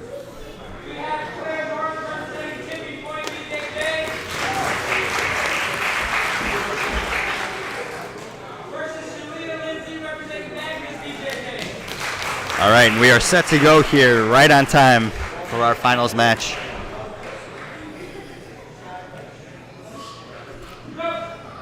Both ladies have looked very dominant in both their performances.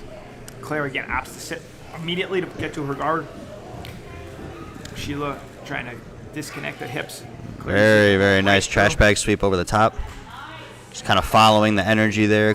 Claire takes the top position and finds herself nearly inside control here. Trying to staple here, trying to windshield wiper her legs, ends up in top half guard here, doesn't quite have a crossface. Sheila's able to recover her guard. Sheila really looking to come up here on the single leg. And a counter move similar to what Claire did to her just before. And now Sheila takes the top position here. And Claire finds herself back to playing guard, Now getting back guillotine on step. top here. And we're in a nice knee slide position here. Claire with the underhook and the crossface here, and Claire looking to establish the side control. And she's leg pummeling through, trying to get to the position, and Sheila's able to retain the three-quarter mount, trying to push the knee through to recover her half guard. But Sheila's left elbow is stuck here and looking for a key lock here. I think the pace these two women have brought in the finals is a little different than their first two matches. Both ladies were a little bit more methodical and calculated in their first two fights. They're really putting it on the line, kind of nonstop action, and wanting to kind of prove a point, it seems, in this final.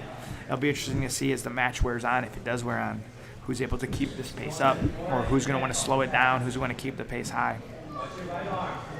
We're now head-to-head in that seated guard versus standing position. She was looking to go a little shin-to-shin and elevate, and Claire uses the cut through. The Diving straight in. Claire gets that pass. Now she's looking to use Real it to mount. tight. Nice pass here. To roll. Sheila comes on top, taking advantage of Claire's weight being just a little bit too far forward there.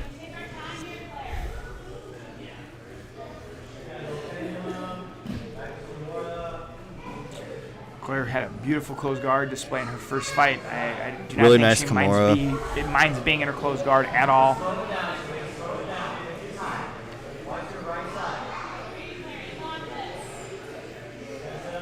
This appears to be where Claire wants to be, and she's immediately diving in for a leg, using it to kind of come up on top here. Sheila's countering, trying to maybe get to that backside 50-50, successfully defended by Claire. Claire maybe hunting an Aoki lock here. Sheila keeping her knees free to try to keep those legs out of danger.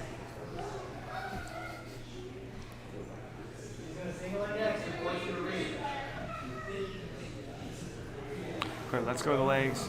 Sheila opts to stay in her seated guard. Claire opts to come up, and Claire sits back with the heel. Trying to get right down to this heel hook here. Now looking for a little toe hold grip. Using that foot flex here. Using the foot flex to try to set up the toe hold. And really trying to keep sitting into that ashi, trying to get the reaping leg over, but Sheila wise to that, trying to get her knee line free and looking to attack a leg herself. And we end up in a double-seated position here, and Claire gets the double inside position here with her legs, looking to maybe sit into another ashi position, and entering right into a nice tight knee bar right off the back step. Into the heel Nice hook, tight the knee saddle line is position. controlled. She got the knee line control. Sheila wise to that, switching to the 50-50. Does have a bite on the heel. She's got a shallow and trying to go on a toe hold here on the outside. And now Sheila's controlling the heel and looking for her own heel hook. Sheila's got a nice tight bite on that heel. And now we're having a toe hold versus heel hook battle. Toe hold versus heel hook and a knee bar. This gives a leg lock shootout in our finals match here. Both ladies want that third submission of the day to take home the belt and take home the chain and the money. Even though those both all looked pretty close, there were no real deep reactions from either person. Claire playing her guard here, trying to use an arm drag to get some elevation. Sheila willing to sit back up. Both ladies are just kind of opting to go back and forth, top and bottom, almost, I'll let me play bottom for a while, then you'll play bottom for a while. Diving knee slide through, but then Sheila's able to get her knee back into the picture to recover her guard. Just under 6 minutes left. Been a high-paced finals. Both have had good opportunities to get the legs, but neither has been able to get that deep bite. Claire, again, with that kind of diving knee cut, has found really good success with that. Was able to finish the pass. She's really able to get that underhook, too, which makes it very hard for Sheila to recover her guard. She gets the double knees on the inside, looking maybe Sumigashi here. And immediately looking for the legs off. As Claire just steps out. Sheila pulls her right back into an ashi. Going straight in for a leg entanglement here, and we are spinning. And if they reset in this position, they will reset in the heel hook. 5 minutes left. We're going to reset in this double outside ashi position.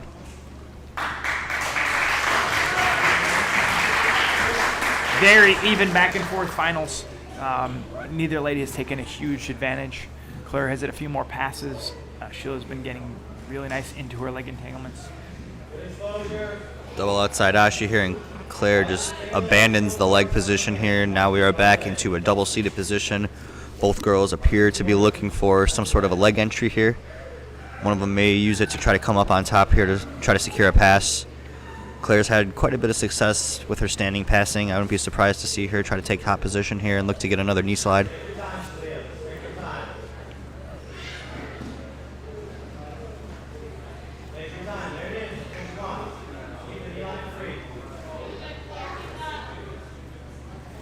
We're looking to potentially knee slide here. We're about 4 minutes in, or 4 minutes left, 6 minutes in. Shalia's comfortable sitting on her back right now. Claire's looking to pass a little bit more. Really trying to use that arm drag for the back exposure, but then gets right into the leg. Counter ashi to the arm drag, and now we found ourselves here in sort of a neutralish position. Shalia is trying to clear those legs. Both the ladies look to be relaxing a little bit more after that high pace, taking their time to catch their breath, reset their positions. Claire here in her seated position. Shalia now has the control of the head, looking to set up that arm and guillotine. She's going to try to really, we get that back exposure. Shalia's trying to get those hooks in. Claire's trying to use her right arm to fight the legs out. Shalia does have an arm isolated, and Claire is flopping out. She has the back control. She has 3 minutes. And we get the tap. Shalia gets the tap on Claire North. Third of the day in regulation, and is going to take home the tournament $2,000 winnings and the big silver change.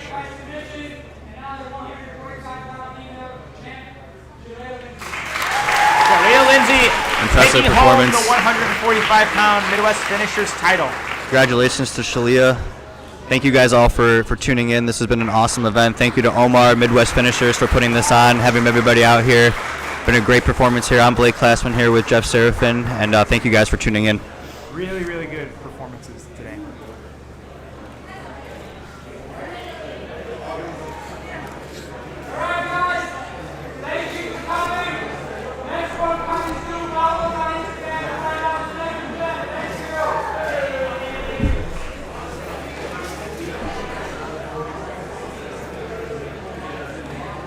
Where's Sprat from? What's his name? Brooks? Jacob Brooks, Sprats, whatever. I know, but where, like his accent? Is he from like East? Oh, he's Australian. Okay. I couldn't.